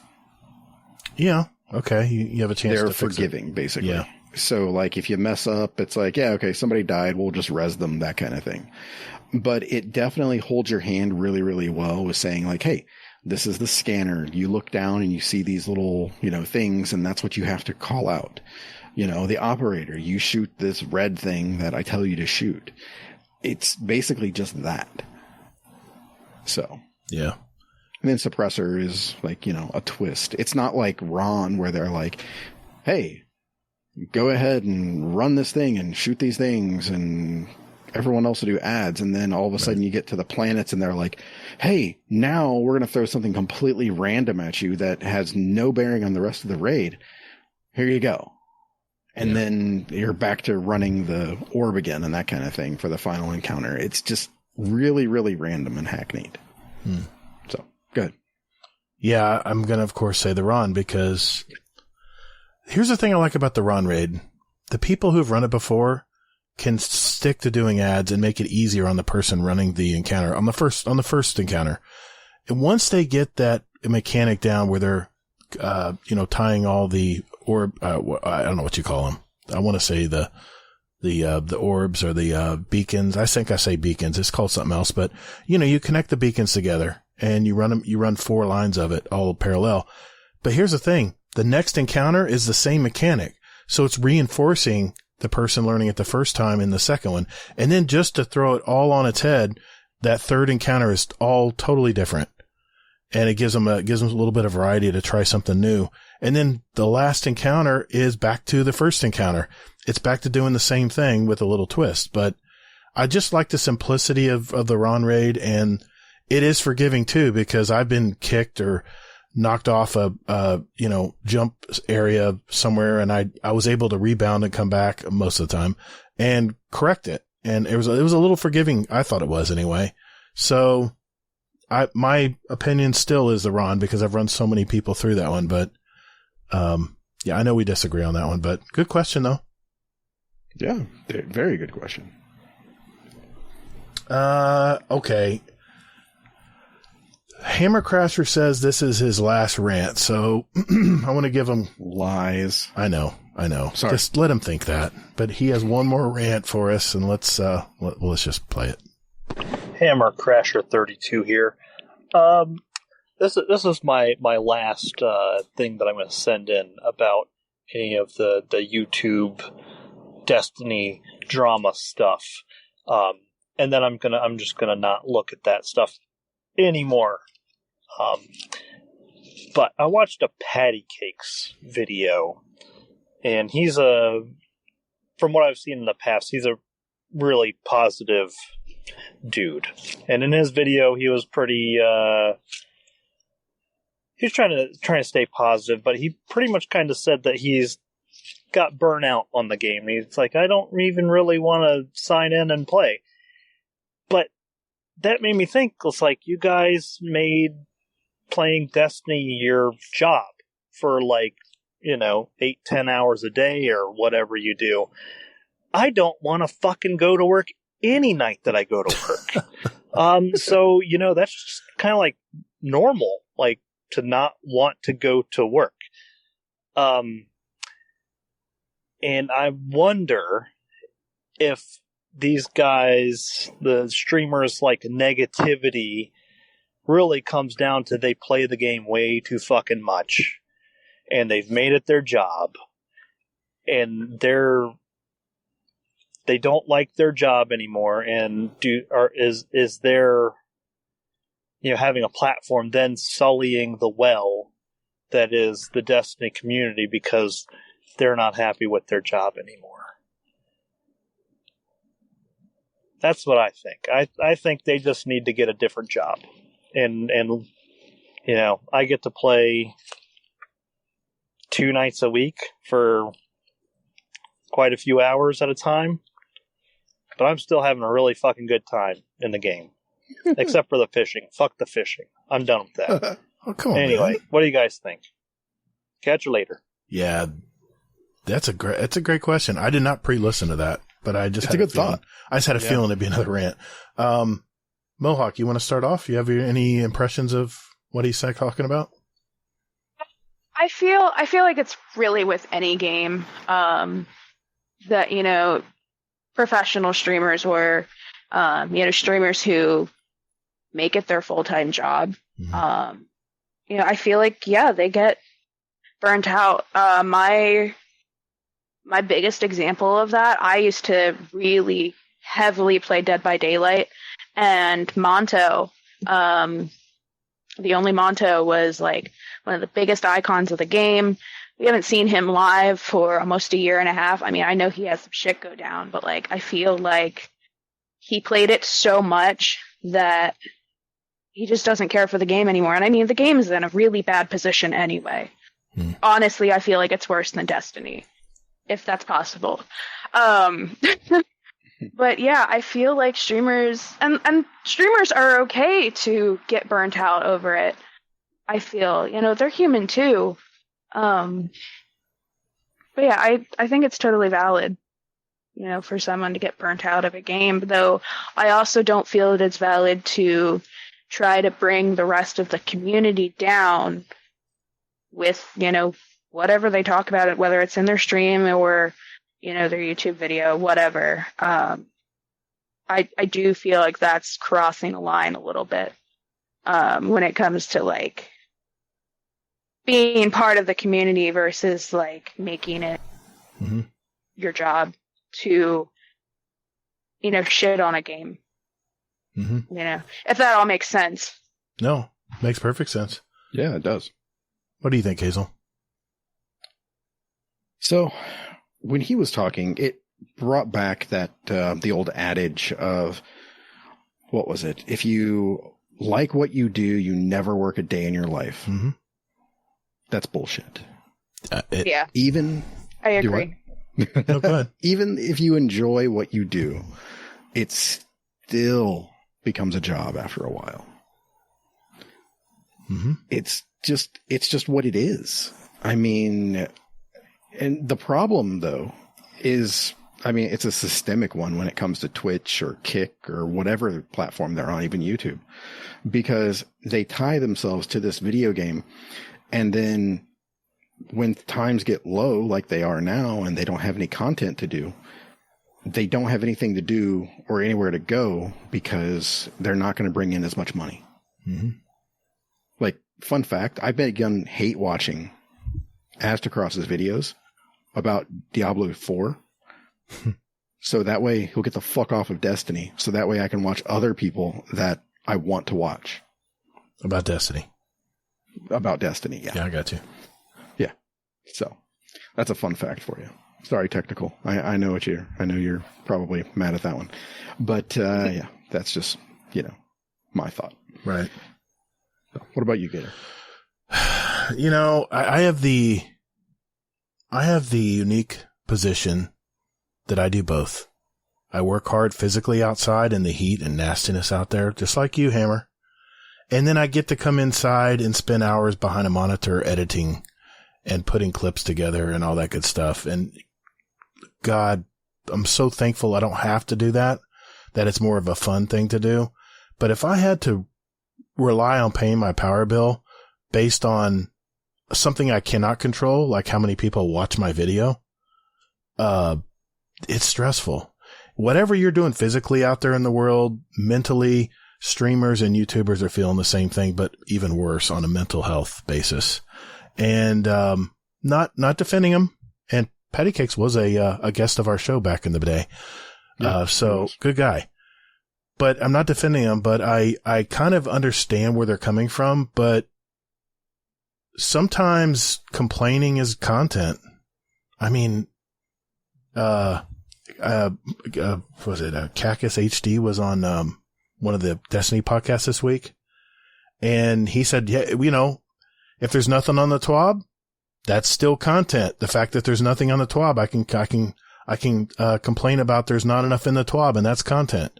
So these guys are used to twisting it around to make content, but the fact that they have to make content all the time, that pressure, it can add up. And I don't know, Hammer. I understand where Hammer's coming from. I do. Gator. Yeah. I can hear like Hammer in my ear right now. It's self-inflicted. That's their job. Yeah. If they don't like their job, then they can do something else. Some of these guys, they don't have anything else to do.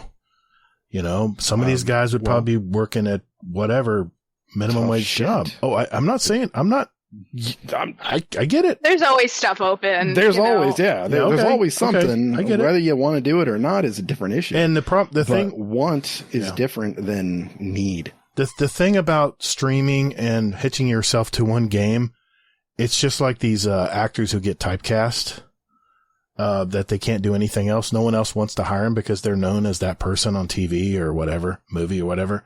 It's the same thing with streamers. People don't want to hear their comments about Diablo. They only want to hear their comments about Destiny because that's what they're interested in. That's why they tune into them. So the typecasting is an issue. And, I mean, well, it's not an issue. It's just they're the authority. Yeah. Like Astacross, Dado, Patty Cakes, Kami Cakes. They're the authority on Destiny. With great power comes great responsibility, right? And good money. Oh, yeah. When times are good, it's good.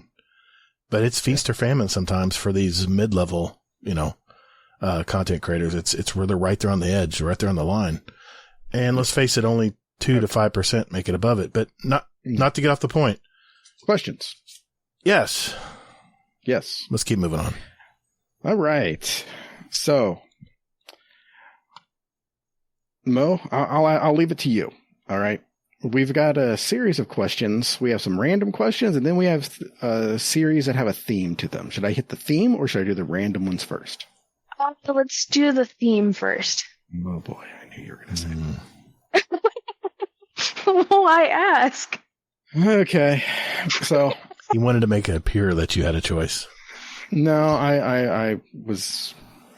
Yeah, well, you'll see where this is going. Okay. You might already know. Question from Mohawk Prime. Question for a multicolor Mohawk. What do you think of Gator's bagel habit? Follow-up. What about Hazel's burger habit? I think the entire world knows what I feel about Gator's bagel concoction. Hey, they're whole wheat. They're whole wheat. But you dip in cream of wheat when you feel like it. I do dip them in cream. I dip everything in cream of wheat. I'm Southern. Dip everything in cream of wheat. Anyway. It's not an excuse. I think it's awful. It's coming from someone who has done keto. I'm like, that's so many carbs. And I'm not like shitting on you. But I'm like, it is a lot of carbs. I'm working on that. It's a lot of carbs. So Gator, are you like the exhibit of carbs? I heard you like carbs, so here's some more carbs for your carbs. And yeah, I alternate it too. I do oatmeal and eggs some mornings too, just to let because there's those bagels. I don't care what kind of bagels, they're loaded with carbs. They're like 500 calories for 2 bagels. It's crazy. 250 calories per bagel with nothing on them. I think what bothers me more is the fact that you use a fake butter substitute, but then use real cream cheese. It doesn't make sense to me. I can't explain it. It's the only spread that I've actually liked the taste of because my wife won't let me buy straight butter.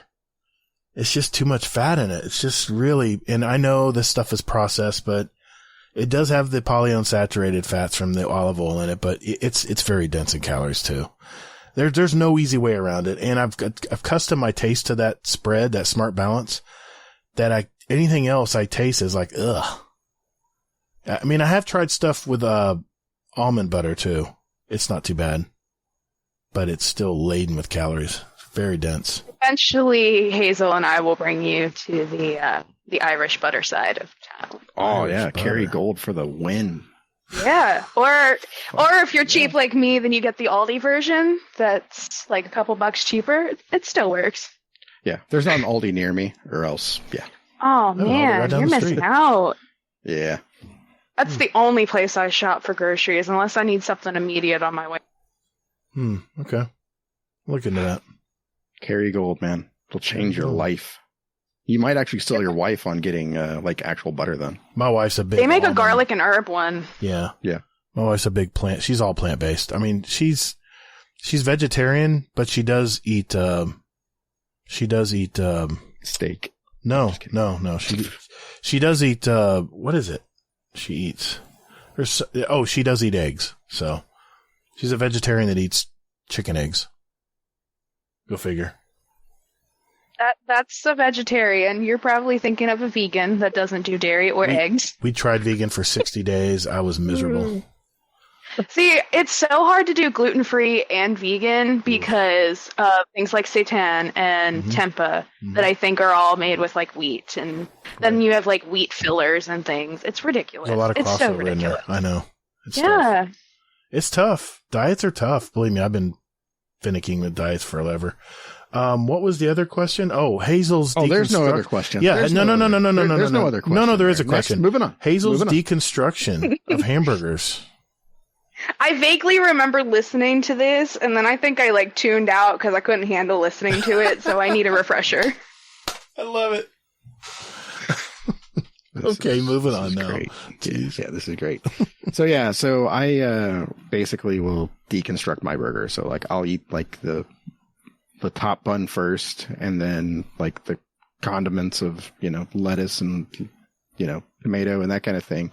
And then I worked my way to the burger and then probably the bottom burger. Not the bottom burger. Do you eat the cheese separate too? If you get cheese on it? No. Okay. I'm not that much of a monster. Okay. All right. I still don't. Okay, that's still not as bad as Gator. Sorry. What? Yes. Oh my God. Yes. Okay, so as someone who has been getting lettuce wraps from most places that I get a burger, I'm always deconstructing it because everything slides out of the lettuce. I'm so used to it by now. I always eat all the veggies first before I eat the burger. Now, I mean, if I'm having a bun, if a restaurant so nicely graces me with having a gluten-free option, then I eat the whole thing as it is. I'm not a monster. I think there's still it's still weird. I'm sorry. It's still weird, but it's not as bad as Gator. Wow. I'll take that as a win, by the way. I'm my arms are up. I've won. I give up. I'm walking out of the ring. I'm done. I feel like this question needs to come up with every guest now. Oh God. It almost does. I think you might be right. We'll tally it up at the end of the year. Whose is worse? I just need to clarify the process. No. Mohawk Danger has a question here. Question for Mo Pineapple, Mo Problems. You advocate in support of a pizza crime that I dare not say what it is. What's one food crime you passionately detest? Ranch and ketchup. Ew. That's like the biggest one. That's like the only thing that Mr. Mo will use for like chicken nuggets and things. And I think it's the worst possible combination. Ranch and ketchup. I wouldn't get matching tattoos either.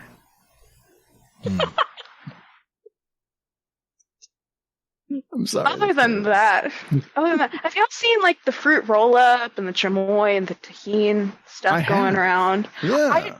That sounds awful. People are doing it with like ice cream and pickles. Why pickles of all things? A fruit roll up and a pickle should never go together. It's because of the salt, sweet and salty. That's sweet and salty. That doesn't work. I know. I'm on board. I'm just saying. I think that's why pregnant women love ice cream and pickles. Yeah, that's a point.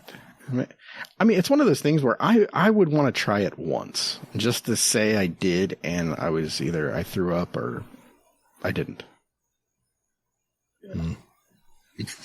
You go enjoy that. Maybe you can like have some daddy-daughter time with your daughter and hell no, make food concoctions. Get some pickle juice and pour it in your ice cream bowl. There you go. No. That's I love pickles, but that's a little much. Yeah, no. Mm-mm. I did have a pickle beer a couple weeks ago. That's right. That was rough to get through. But I'm not a quitter, so I drank it all. Okay. Mohawk Brittany has a question here along the same theme. Why must we be judged by our food choices? Get real philosophical from it. Maybe that might not be the word I'm looking for, but like, why judge anyone for anything? There you go. Including bagels. In the wise words of Admiral Nips, like what you like. And don't apologize. I like that. Wise words. Mm-hmm. I was going to say it separates us from the animals, but yeah. Those are rules. Separates us from the animals. Oh, yeah, that's what I meant. Okay. Here we go. So now we're done with the themed questions. Okay. So, here we are. Okay. Kogo 4. Question from MohawkAngel. What's your favorite part of the day? This is an easy one for me. It's always coming home to my cats. We've been having Ace stay in his own room during the day. He's the 4-month-old that we just got a few weeks ago. And when I would come home, when we weren't keeping him in there during the day, he would scream no more than 2 seconds of me walking in the door. But that first motion of me getting to pick him up after a 10-hour shift, is just everything. Because Mohawk's never home. Mr. Mo's never home when I get home from work. So it's just me and the cats. But yeah, coming home to them is just my favorite time of the day, whether it's from work or, from a doctor's, even if I'm gone for a couple hours, just, getting to see them for the first time after some time is the absolute best. Nice. That's awesome. All right. So it looks like we have 1, 2, 3, 4. We have 4 left from first-time question askers. But one I do want to throw out real quick here is from Mohawk Danger, another one. It is question for Mo Hudson Hawk. Sophie's choice. Which one of your favorite cats? Which one is your favorite cat? It's got to be Ace. He's just... I already mentioned earlier that he's just an absolute bundle of joy to have. He's basically a toddler, and he's not fixed yet, so he's got like major kitten vibes where he'll just like run around nonstop, or he does somersaults over his toys. It's the funniest thing to watch. That's awesome. But our middle child, Evie, she's cool. I had a lot of issues with her when we first got her because she was found on the streets. So we think that from wherever she was, kicked out from or whatever, she just got some really, she developed some really bad trust issues. So it's taken a while for her to be comfortable with us. And when I originally wanted a second cat, I wanted someone who was energetic that I could, play with and whatever. But I still love her. And our oldest, Katniss, she's great. But she's getting older and she doesn't play very much anymore. She's just kind of an old lady. But if it weren't for the other two, she'd be my favorite and only cat. Aww. Yeah. That's adorable. They're my kids. Not ready for actual kids yet, so my fur babies are what I got. I like it. Yep. All right, Gator. Yep. I have one here from Hades.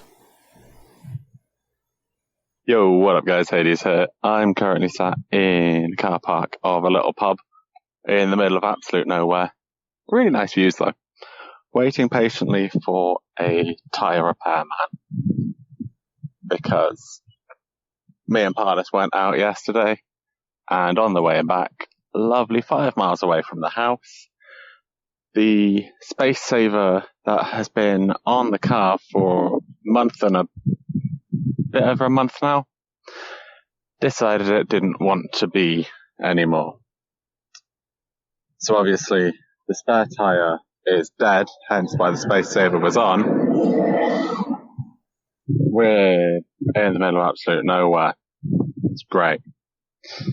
So we walked a bit, got a bus home.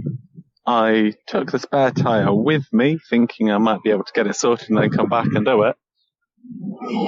And then eventually gave up on that idea because everyone's really bloody far away. So I'm waiting for a bloke to come out and do it on the side of the road. Just thought I'd give you guys a little bit of a life lesson. Don't leave a space saver on. Don't do what I did.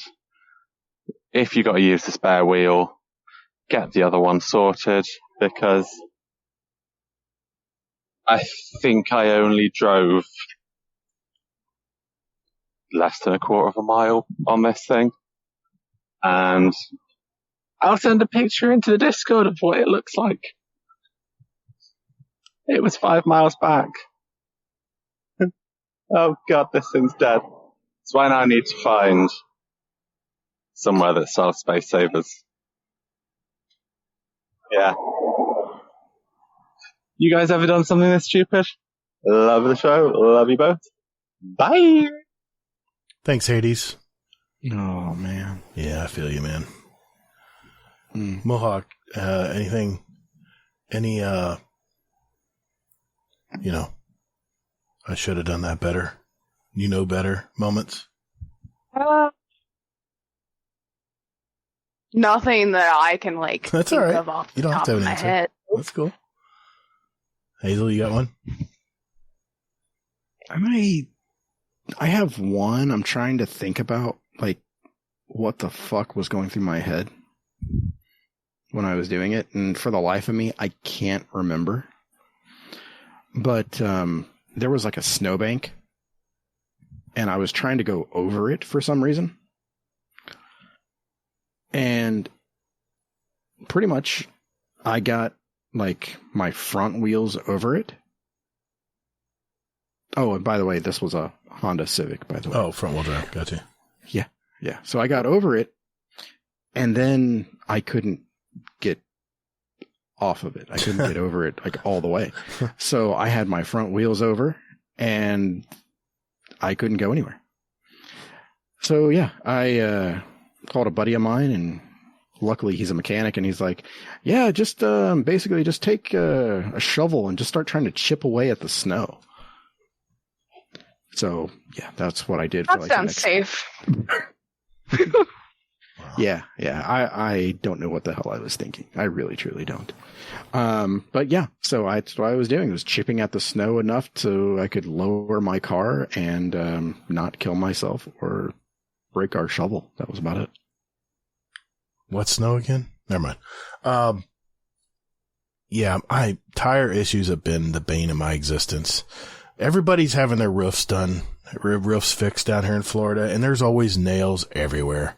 And my truck just finds them. I use big, multiple ply, heavy duty, giant 20-inch rim tires from my F-250, my service truck. And every time I look in it, there's one with a nail or a screw halfway in it. And I'm like, it'll hold.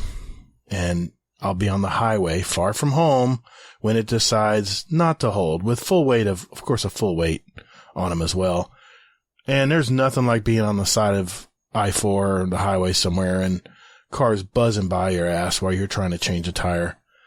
And then to realize that your spare wasn't that great either. Even if it was a full tire spare, it didn't have enough air in it. So yeah, Hades, I feel your pain, dude. I've been there so many times. And a life lesson to all you guys out there that don't know how to change a tire, learn it. Learn how to change a tire. Don't be relying on someone else. Hades knew how to change a tire. He just didn't have a tire to change. All right. Thanks, Hades. Let's go one more here. This is from a new member, Mytho. Hey, Gator and Hazel. It is Mytho here, long-time listener. Just a quick question for the show. I've been playing a lot of Diablo recently. As someone with over 6,000 hours in Destiny, thought I'd change it up. So yeah, I've been playing Diablo with a friend, and one of the things that has come to my attention, and I feel like is lacking from Destiny at the moment, is the loot chase, basically. Feeling excited for that next drop or looking for that, one stat on that piece that can kind of bring your build together. And especially with Artifice armor, there's really no incentive to go out and get new armor, especially if you have, all your Artifice armor with kind of the stats where you want them and whatnot. And I think another part of that is weapon crafting, ever since Witch Queen. As someone who plays the game, multiple hours a day, if I can, I have all the weapons crafted, and at a certain point, there's only so many random rolls you can really chase.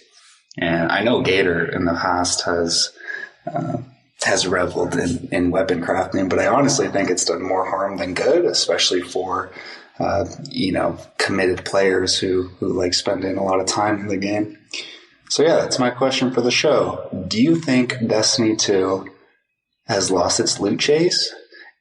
Do you think it deteriorates the experience for a lot of the hardcore players? And what do you think they can do to bring the loot chase back to Destiny? All right. Thanks for the show. Long-time listener. Take care. Thanks, Mytho. Appreciate you sending it in. It's a good question. Oh, I know. Yeah. I know. I want to let Mohawk answer first. Wow. If she has an answer.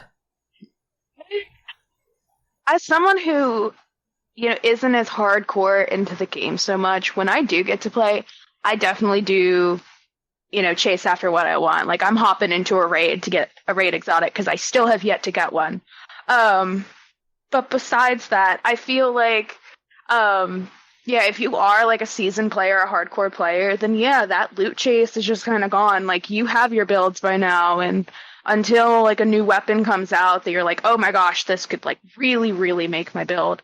Like, there isn't much left to do. You're just doing, the same stuff over and over again. But as someone who isn't as seasoned in the game and is still learning and, still getting through content, doing raids for the first time. Like, I have yet to do Guardian or Last Wish. I haven't done either one of them. Trying to get the guns that other people don't, or, the pieces of armor that other people don't. Like, that spark is still kind of there, I think, for some of the newer players. Mm-hmm. Yeah, get that. Hazel? Yeah, I can see that for sure. What do you think, man? Oh boy. We'll keep both of our comments limited, but Mytho bringing the heat. Yeah. It's a hot subject. So I will say that, believe it or not, I think Bungie's doing I want to say a really good job, but I'll say they're doing a good job at how they're bringing about the weapon crafting.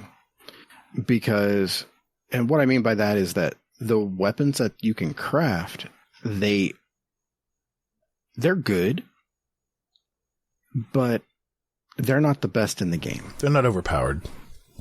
Right, exactly. They're not head and shoulders above whatever else is out there. So I feel that that's an okay thing.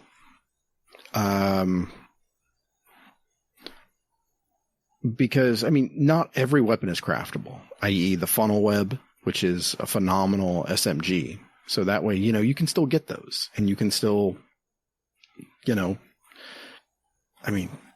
there's still that loot chase for that. So it's almost like the weapons that you can craft, to a degree, aren't as good as the ones that you can't.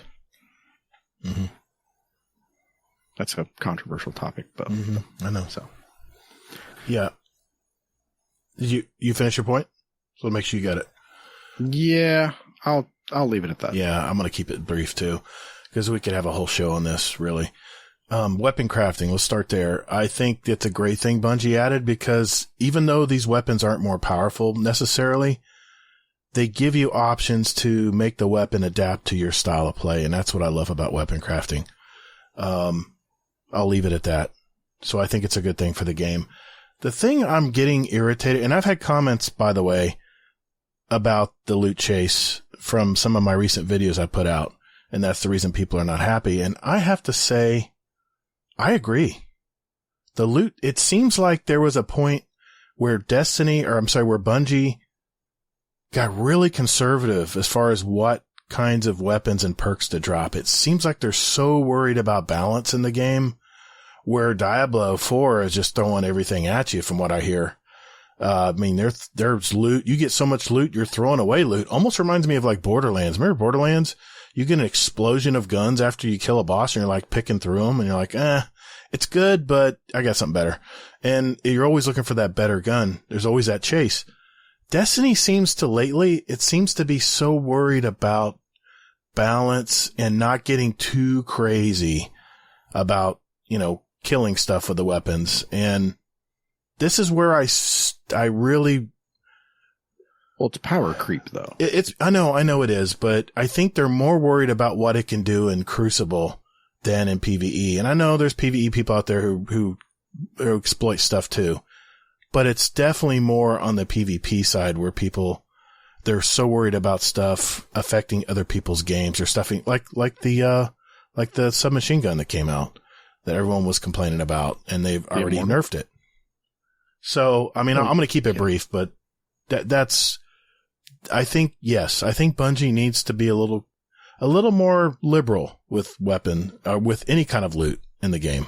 Armor, weapons. But that increases power creep, though. I know it does, but there's other things they can do in the game to equalize that a bit without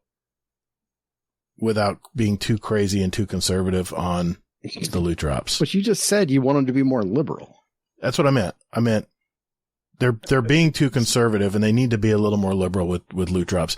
Even on, I think they need to be more liberal on red bars too, on getting red bars and stuff. And I know we have those. Get the fuck out. I know we get those 5 consumables in our season pass where we can count it as a weapon, red bar for this season. But think about it, man. There's a lot of weapons that I haven't crafted yet.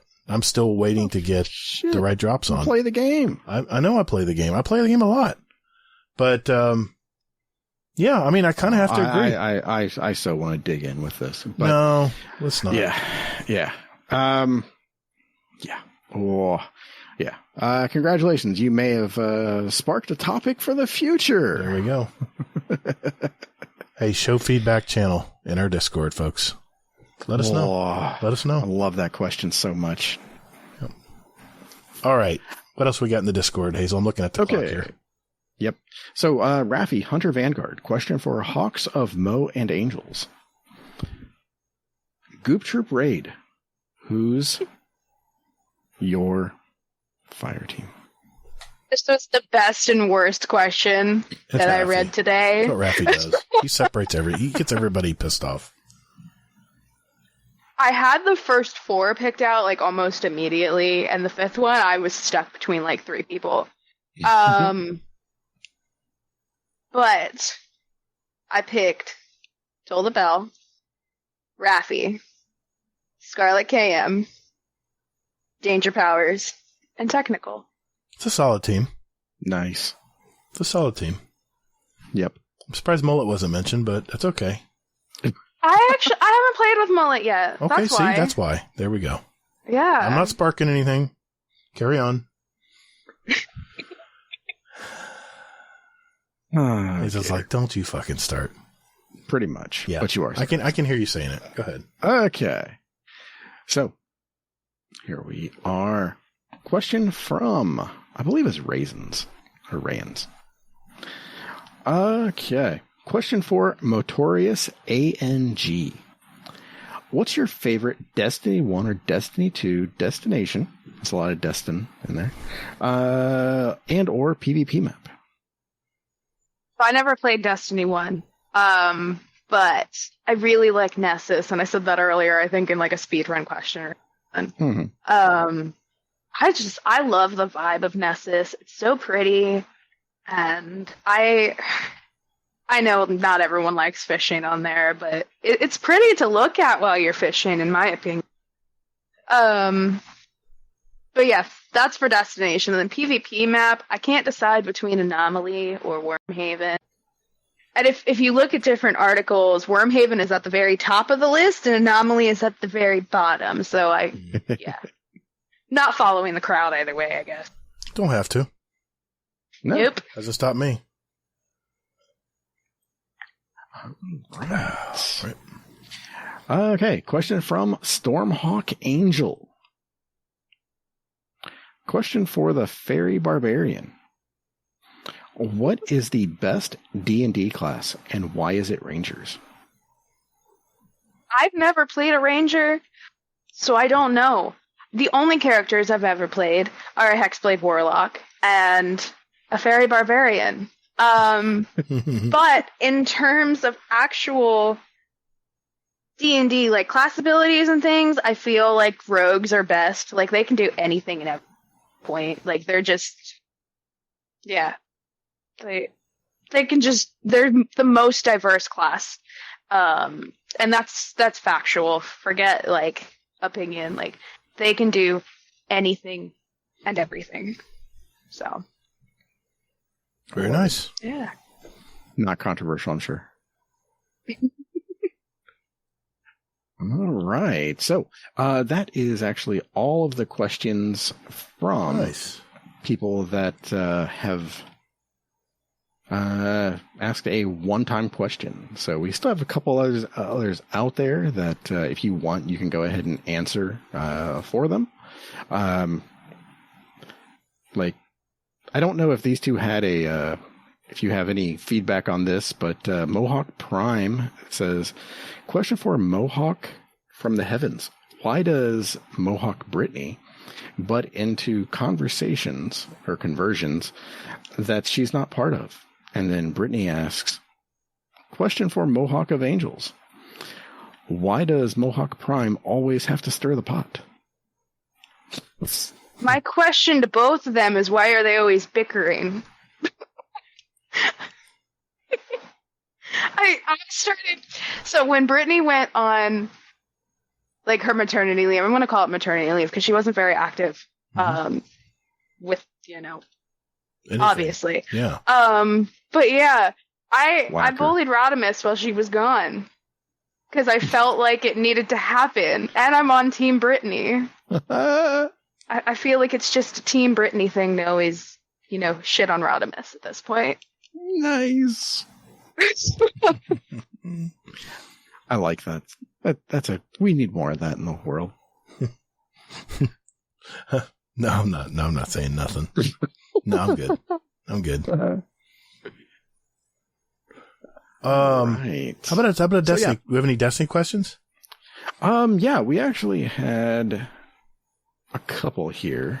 So let me go ahead and delete these lines. We've had some really good Destiny questions lately. There we are.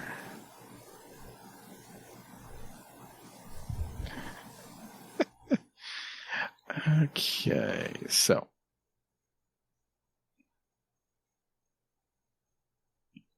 Okay, so here's one I'm going to throw out to all of us.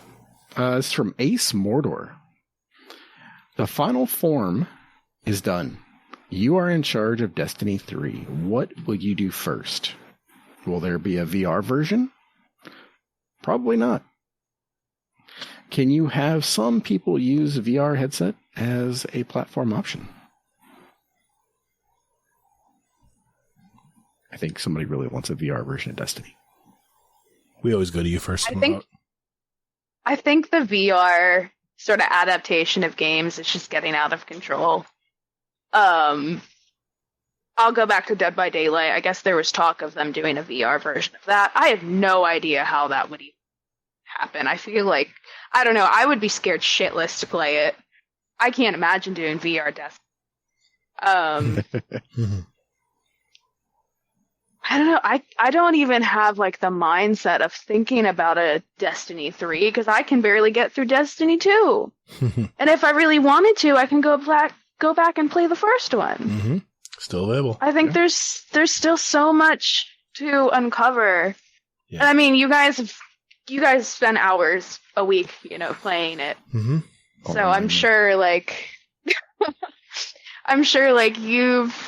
you've done a lot of what you've wanted to, or, you can get to new content almost immediate. But, yeah, I have too much to do in the second game before I can even think about a brand new one. Okay.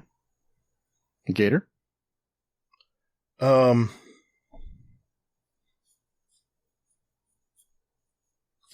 Man. What'd you do first? I would like a VR Destiny game. Because I'm bringing it with me on my vacation. Because the cool thing about VR is you can bring it anywhere with you, and it's lightweight, 2 controllers and a headset. That's it. It's so portable. I would love to play Destiny on VR, and I think eventually you will be able to, being Sony's involved now. Yeah. What about you, Hazel? The first thing I would do would be I would get rid of the seasonal model. I think that's going to happen anyway. So I'm actually answering the question, though. So I would get rid of the seasonal model. I would make it a subscription, unfortunately. And then I would basically just do drops, like maybe 3 times a year. Just like the old days. A story planned for well, no, before it was, I think it was 2 drops, I think. Yep.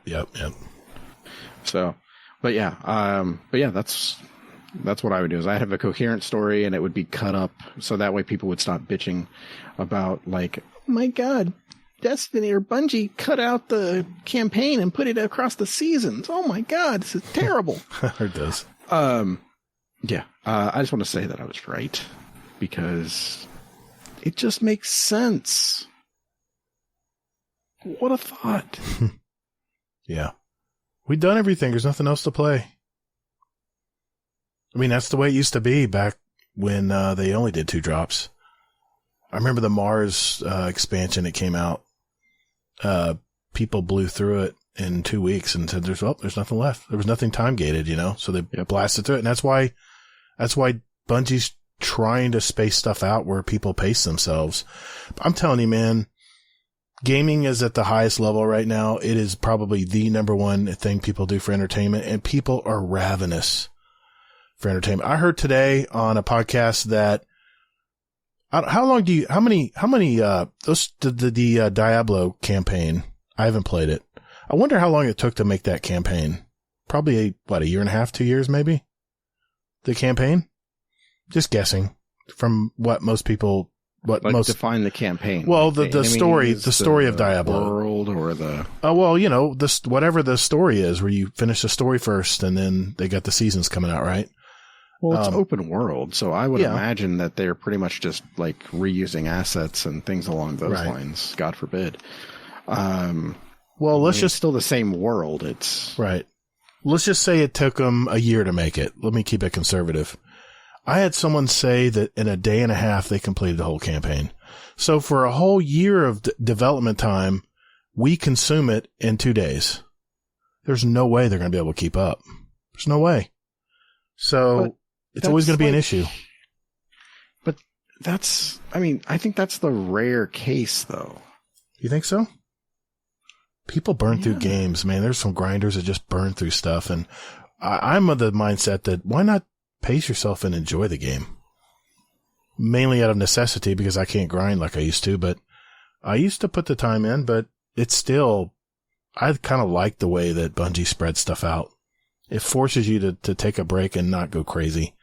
I mean, because if you blast through the campaign or whatever, you blast through it so quickly, you're just worried about getting stuff completed off a list that you forget about what you even played. You took it all for granted. I mean, yeah, but there are also other things that you can be doing in Destiny other than the story. Like if you're playing Diablo, so many people are waiting on a DLC for Elden Ring. Like you play through it and there's nothing left to do. Like Elden I get Ring it. Was immense.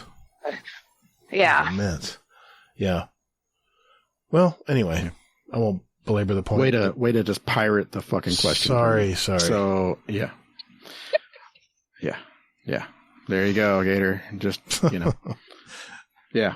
So and then yes, there would be a VR component because why the hell not? Yeah. So it's coming. All right. Last question here we have from Cayman Rider Pachi. It's ominous, right? Question for the show. If you got to decide the next set of crossover items in the Eververse shop, what game, show, movie, or comic would be the crossover? And if you don't want another crossover, why not?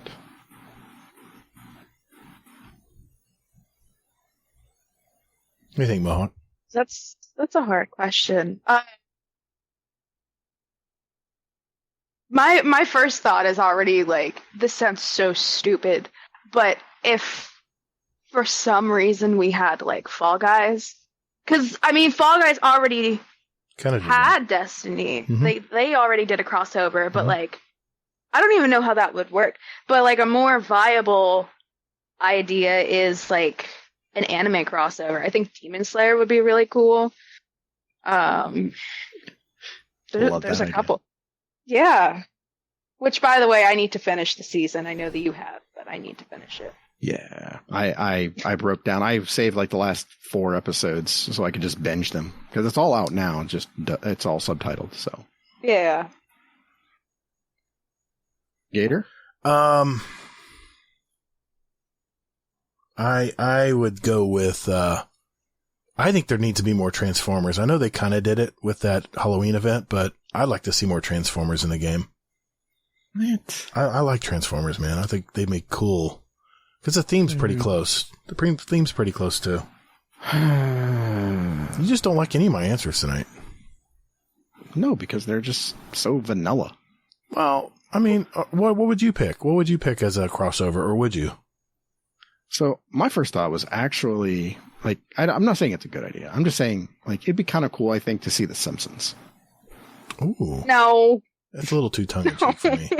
It's got to be a little more serious. What? Oh, okay. So samurais and future, post-apocalyptic people from Earth, along with a god of war. Those are okay. Yeah, but Thinking about like the ugly color scheme. Yeah. Like, everything's I know, like right? yellows and blues. I know. That's Homer what I'm Simpson thinking. coming Like, out I'm going, picturing "Boom." like the Titan having like, either looking like Homer Simpson kind of thing, or maybe the Warlock giving him like Marge Simpson hair. So it goes up like super high. Yeah, I'm not buying that ornament. That's what you say now. Mm-hmm. Oh, man. I mean, it's kind of cool. I mean, Fortnite has done it for so long now, right? They've integrated a lot of pop culture into their game. It's fun. It keeps people enthused. I don't know. I guess I can take it or leave it, but yeah. I mean, I didn't buy any of the Sony ones. I didn't either. I didn't think they were really that great, to be honest.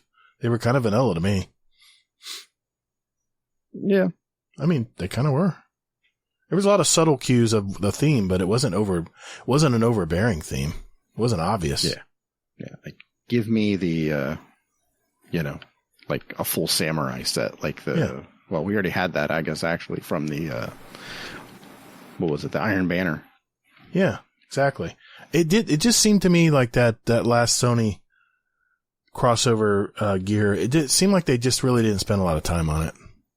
Almost mailed it in. Oh no, they spent like months on it. Really? I saw that on Twitter. Yeah. I didn't see it. I don't know. I'm talking in circles. Yes, you are. Okay, and that is all the questions I've got here. All right. Well, I have actually an email question. I meant to mention this last week, but I forgot. This is from Apollo Scythe. He goes, hey, Gator and Hazel, question for the show. What is your favorite activity from both Destiny 1 and Destiny 2? Also, what do you think Bungie's going to do after the final shape? Also, do not play my speak pipe in the next week's show. I don't like my voice. Well, I don't know. I have a speak pipe here, but I don't know if that's you or not. So, I'll see what I can do. I'll have to message you. I mean, we'll leave that open for Mohawk too. Did you play Destiny 1, Mohawk? Or do you play only Destiny 2 Nope. now? She said no. Yeah. Nope. No D1. What's your favorite activity in Destiny 2 then? Raids. Raids have been like my biggest thing. Yeah. Yeah. What would be yours, Hazel? Destiny 1 and Destiny 2. Destiny 1? I feel weird to say this, but strikes. What? No, that's my answer. No, that's my answer too, because strikes meant something back then. They just don't, they're like filler now. I don't know. Yeah. I mean, I don't know. Something is different. I don't know what exactly. I can't put my finger on it. So that's my answer is strikes in D1 and D2. It's hard not to say raids. So, yeah. Raids. Yeah, I mean, it's dungeons are nice though. Those are a nice addition. I'm split between Crucible and raids. So you think Crucible's better in D2 than D1 then?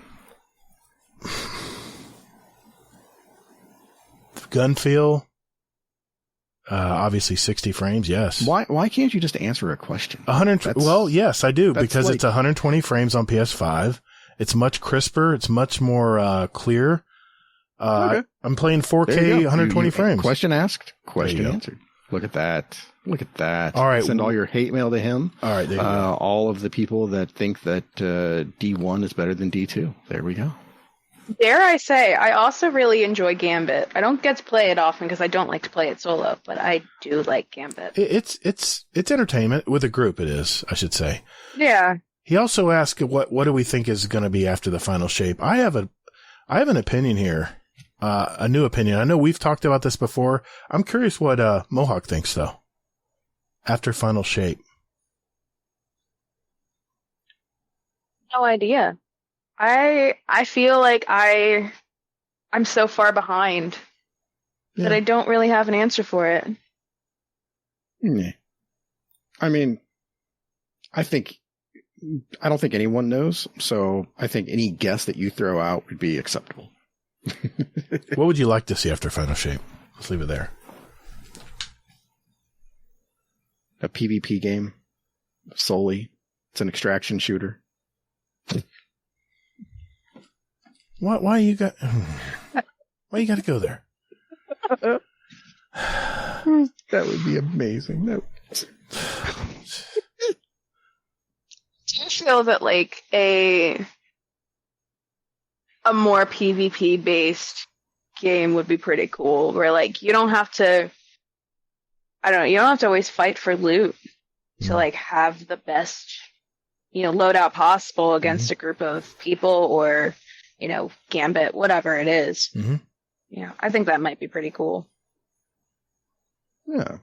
I watched the latest video from MacDix. If you haven't watched this guy, Mac is a great video. He's a great YouTuber, and he's all about more positivity. He's not griping like everyone else is right now.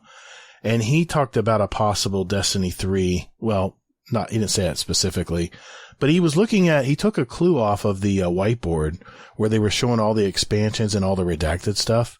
And it seemed like all the major releases, like the major DLCs, were like in big bars, and then they had the seasonal stuff in smaller bars. Did you see that video, Hazel? Did I send you? I didn't. Oh man, this is a great video. I just burnt myself out. I understand. I totally understand. Stuff, so I usually watch. I watch MacDix build videos and stuff like that. Yeah. He had a great theory though. He says if you look at that board, and he went back to when they showed the board on one of the Vidocs. If you look at Final Shape, there's another giant box underneath Final Shape. Oh, yeah. There's a question like that in the Discord. I think it was from Mr. Monkey. And he asked the same thing, like basically like that it might be an interesting discussion point that basically that there's an overlap. Yeah. Well, like the Final Shape and then this redacted, but I think they just ran out of space. I don't think that could be too. It could be just a placeholder. I get it. But we talked about, I was asking you that. I said, well, once we run the campaign on Final Shape, are we just going to do like little piddly seasons until the next big drop in February again? And I think we talked about that and we thought that maybe that would be the case. But I think they are going to have a big shift after Final Shape. I think we're going to go right into another big deal. I believe it. I believe with I'm on MacDix's side here. I think they're going to go to a major DLC right afterwards. I think we're going to play this campaign. It's going to blow up. We're going to get an ending, but something, of course, is going to persist, right? That's going to make us really want to get pissed off or whatever. I think we're going to actually move from one DLC right into another. Because somehow they've got to keep us tied in, right? And think about all the competition in other video games right now. They're getting much smarter now. Dude, no. No? Okay. No, it's just not going to happen, man. You know why? Why? For the simple fact that basically, like, I'm not going to buy 2 fucking DLCs back to back because of that. I don't know. I just won't. Right. I mean, just think about that. I mean, how are they even going to structure that that pay? I mean, Bungie is already shitty when it comes to the whole pay anyway. I know. So what are they going to do? Like, okay, if you want Lightfall, you got to buy it for $20. Then there's the super special edition for $29.99. And then, you just get access to the Lightfall campaign, which hopefully has an ending that you find good. And then, 6 months later, they're going to come out with another DLC that is going to be $70. And then they have the special version of that, which is going to be the seasons, and it's going to be $90. And then you're paying $150 for like everything in a year. And but what if that major storyline is included and hidden in the Final Shape expansion. You pay the $100 for the whole year like you do with everything else, but maybe that next big shift in story, instead of there being a season, maybe they go with another giant story right into it. I don't know. It's a lot of development time. I don't know what they've been doing, but it still just bugs me. And that video really something clicked where I was like, well, what are they going to do when we run through the campaign of Final Shape? If they string it out like they did Lightfall this year, people are going to be losing their shit, man.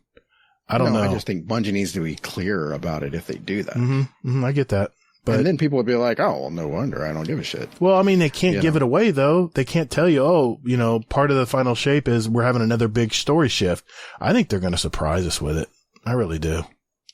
I don't know. Time will tell. Reveal it all at 22nd August thing, unfortunately. And then people are going to be like, what's the purpose? What's the point? Yeah. 22nd can't get here quick enough. That's all I can say. Thanks, Apollo Scythe, for the question. Appreciate it. Yeah, thank you. All right. Mr. Fudd, play that intro music. Guardian Downcast. Guardian Downcast. Yeah, Guardian Downcast. This is an intro. Guardian Downcast. Guardian. Not copyright. Guardian Downcast. Thank you, Mr. Fudd. This is the final segment of our show. This is where we pick our song for our award-winning Guardian Downcast show playlist. It's a little sample of what the two of us and our guests tonight like to listen to, and we invite you to listen to it as well. Just search for Guardian Downcast show playlist on Spotify. It's not our podcast. It's an actual playlist, and it's also on Apple Music out there for you Apple folks. I put the links in our Discord, also in our show notes. We now have 1,117 songs, representing all of us and all of our past guests. It's a time capsule of our show since we started back in July of 2019. So I'll start with you, MohawkAngel. What'd you pick for tonight and why? Chose Luke Combs' Fast Car. I've just been listening to it on repeat as of lately. I've just really fallen in love with his music, the way his voice sounds. And there's a couple country artists that I'm kind of, falling head over heels for. But nice. I really, really enjoy that song. Country's starting to grow on me a little bit. Nice.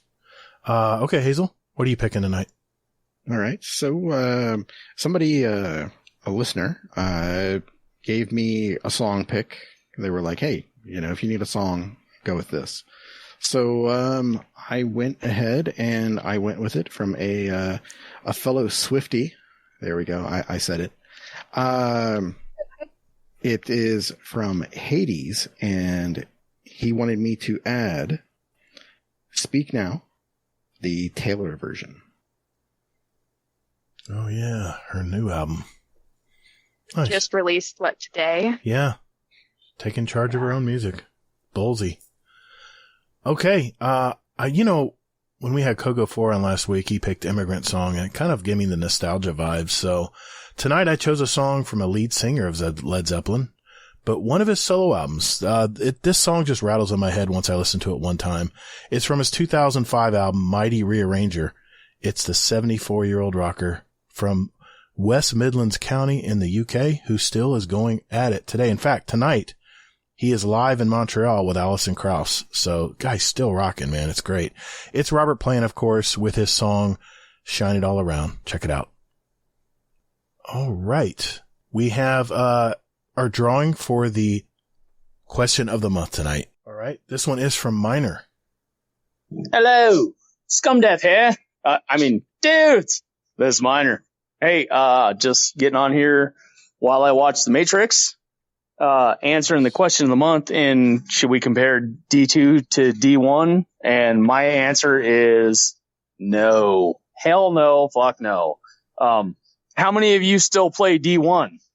You might go back and, I'm going to go back and play this, raid, whatever. But we're all playing Destiny 2. My opinion, get rid of D1. It's wasting space. Sorry, I'm not sentimental. Not sorry, I guess. Y'all have a good one. Later. Thanks, Minor. We have one from Technical. Hey guys, this is Technical putting in my answer of the month for do you think we should compare D1 to D2. So, it's kind of hard to have a conversation about why I would or wouldn't compare them, because I'm going to have to compare them in that conversation. So, I guess I would say no, but I'm going to compare them right now in explaining why I don't think they should be compared. The big one is the content rollout and how that's handled. With D2, we have seasons. With D1, you got your annual expansion, and that was essentially all you got.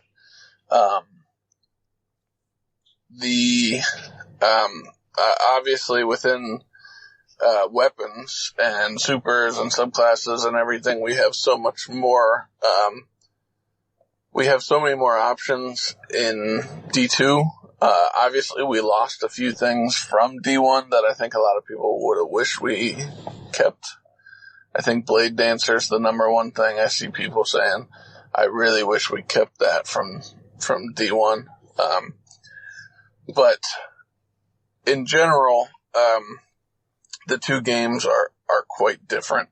And here I go again, comparing them, while explaining why I don't think we should compare them. But, really, D1 was a fantastic game. It got, I'm sure most of us hooked on the series. It was a lot of fun. It was a lot simpler. I think if people were to go back and play, D1 now outside of specific, like, raid activities or something, it would probably be quite boring. Just cause obviously everyone's seen with games that do iterations, it's got to get more complex. It's got to get more in depth, all this other stuff. And, D2's no different from that. So it's obviously got to continue to change and whatnot, which is why we see these, crazy exotics with random ass, perks and things like that coming out. And then all the old exotics are kind of like boring, so to say. So, again, I in trying to explain why I don't think we should compare them, I obviously compared them, but I don't think we should compare them. Okay. I hope that's not too confusing, but it's probably confusing. All right. Thanks, guys. Thanks, Technical. Last one here is from Hammer Crusher.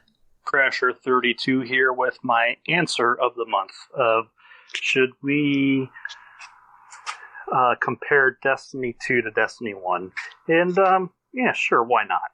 I think there are probably things in Destiny 1 that we liked, but and say, oh, this was good, and that would be cool if that was back or whatever. But I think like Kingsley said, all in all, Destiny 2 is a way better game.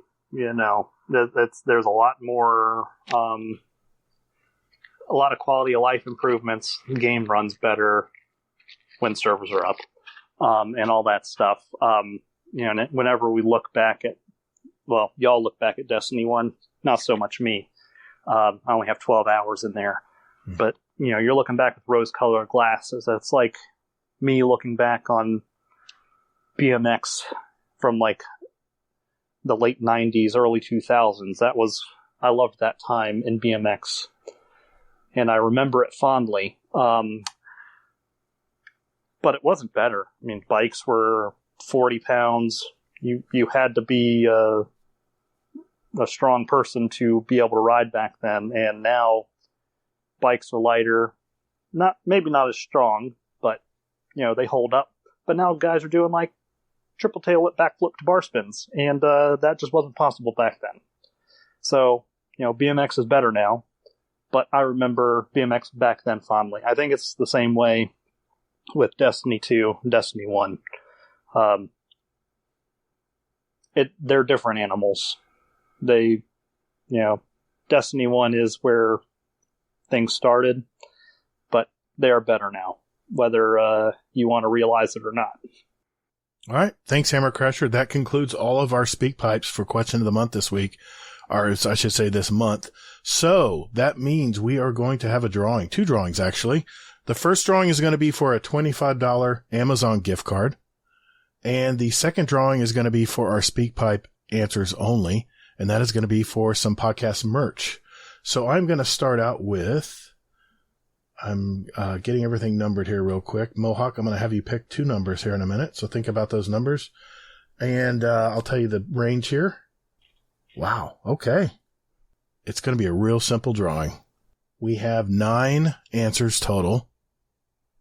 So I need a first drawing, I need a number from 1 to 9. 4. That is technical. Congratulations, technical. We got a $25 Amazon gift card coming your way. I'll get with you on that and get you some numbers. And the next drawing is just for our SpeakPipe members. We have 6 of those total. So between 1 and 6. 2. Kingsley Mack. Wow, Kingsley Mack finally got some merch. Awesome. Yay. Good deal. That's not awkward.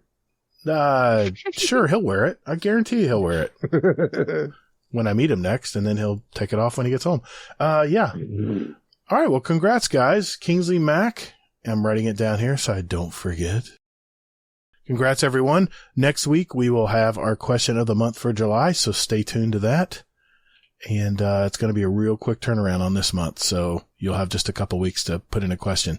So we'll get with that next week. Okay. I have a couple Patreon shout-outs here. We have a fist bump patron, Mr. Headley Lamar. Thank you, sir. Welcome to the club. Thank you.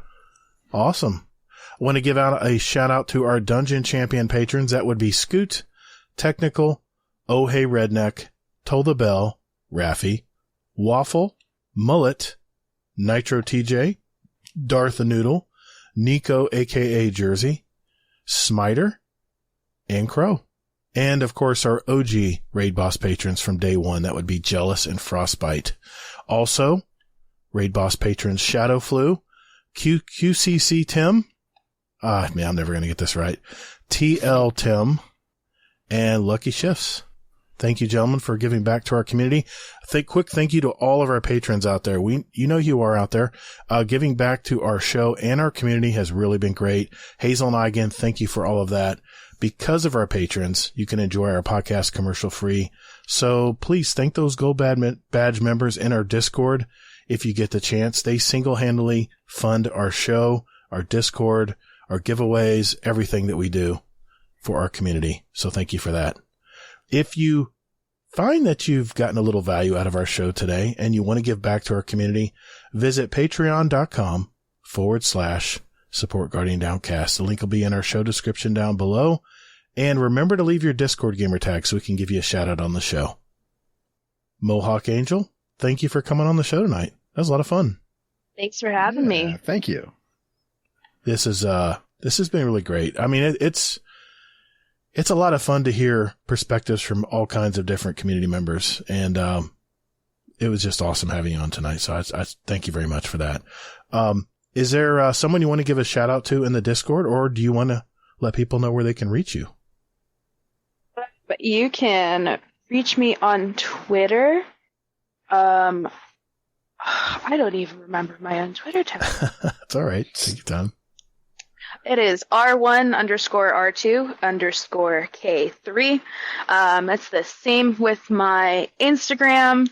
And I will definitely be giving a shout out to the show. So, awesome. See me doing that. Yeah. But yeah, those are probably the 2 best places to reach me. Other than Discord, you can always find me through the community. All right. Well, thank you again for being on the show tonight. Yeah, thank you so much. Hazel, where can people find you, sir? All right. Quick and easy. Hazel NT in all the places except for Twitch, where I really don't stream anymore. But it is the Hazel NT. You know you stream. All right. You can contact me via Twitter at Todd the Gator. Remember, that's 2 Ds and GATR. You can find me on Steam, PS5. And oh yeah, I have a YouTube channel, Todd the Gator, spelled the same way. I create videos for new players trying to figure out everything in this game we love called Destiny. And, yeah, I have opinion pieces. I've had a couple of those lately. And I do some live streams, typically on Saturday afternoons and Monday nights. No stream this week. I'll be on vacation, But I do appreciate everyone who stops by and says hi. Keep an eye out for the live notifications channel. And everyone who streams is in that live notification channel. So try to support people who are within our community. I have a podcast called The Destiny Help Desk that does the same thing as my YouTube channel, but it's in an audio format. In fact, latest episode will be out tomorrow, Saturday. And yeah, that's it. Before we go, we have a Scumdeath Corner. So without further ado, Uncle Scumdeath, what is going on in the UK today, brother? Hello, welcome to Scumdeath's Corner. And, oh God, this week I've been put on a course, which is a permaculture course from work. I have no idea what permaculture is. And so before I went on the course, I Googled it the night before. Still didn't have a bloody clue. So went to this place. It's like a small farm that the council used to educate children and stuff. So we was there, and the woman who's taking it is like a proper hippie by the look of it.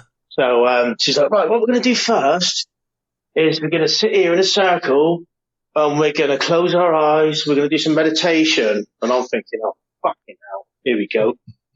So it's like, right, breathe in through your nose and out through your mouth. Let's do this a few times. Get into the Zen zone and all that. And then it's like, right.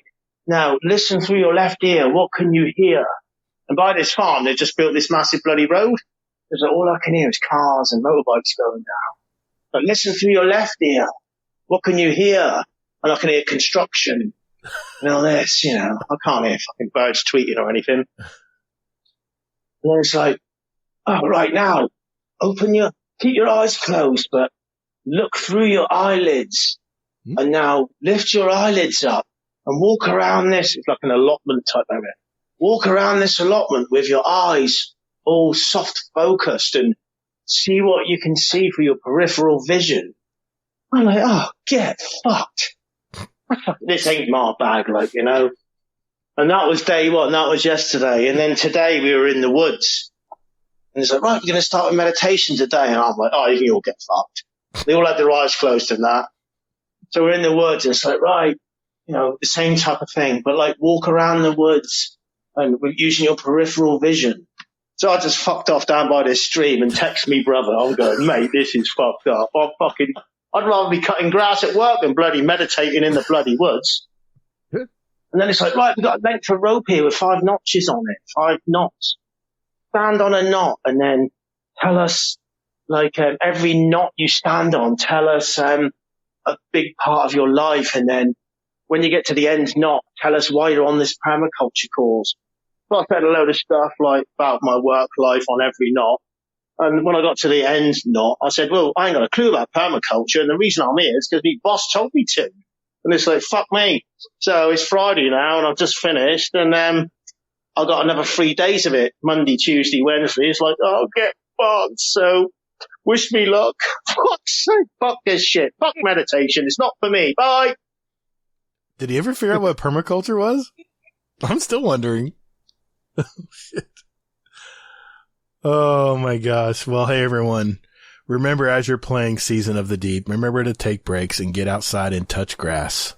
Hades. Get that tire fixed, dude.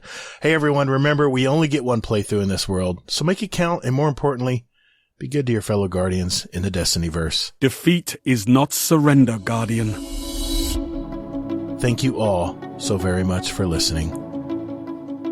And later, Guardian. Every fucking week. Get toddled. Later, Guardians. There. I like it. I'll take that.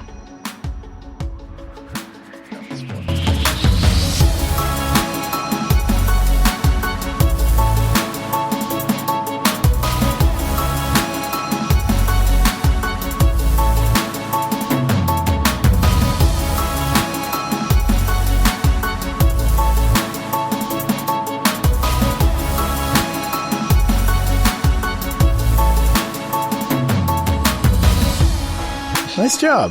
That was fun tonight. Yeah, that was good stuff. That was good. Nice, tight podcast. I love it. I love when it goes smoothly like that. Well, thanks again for coming on. That was a lot of fun. Yeah, thank you. I feel much better. I'm like, all right, I could do this for a second. I told you. Yeah, we're just so easygoing. I mean, I guess maybe that's it. My favorite thing is like when people are nervous at first. Yeah. And then at the end of it, they're like, can I go back and like redo the interview? All the time that happens. All the time. Years old, and I rushed to Target to get it on CD, and CDs just like don't exist anymore. Yeah. Yeah. Well, they do, but yeah, the banks and banks of CDs though at Target they're not there anymore. That's right. Nope. No, it was like 2 or 3 aisles worth. You had to like flip through to find what you wanted, unless it was a brand new featured album. Just grab it from the front. Wow. Yeah, I think we have like one row or like one area, like one half a segment with just CDs on it at my local Target.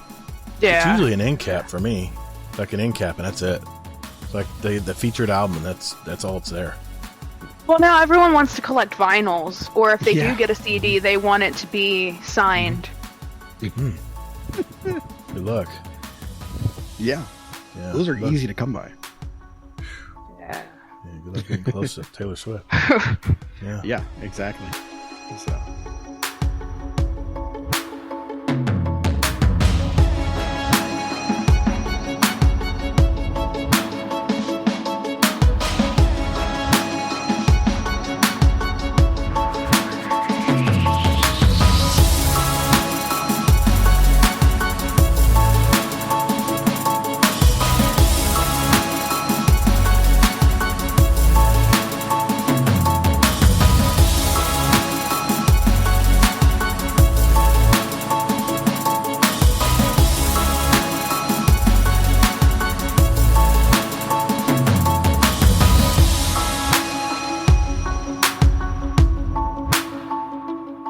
See, you're fine because I still don't think people listen, so you're good, you know.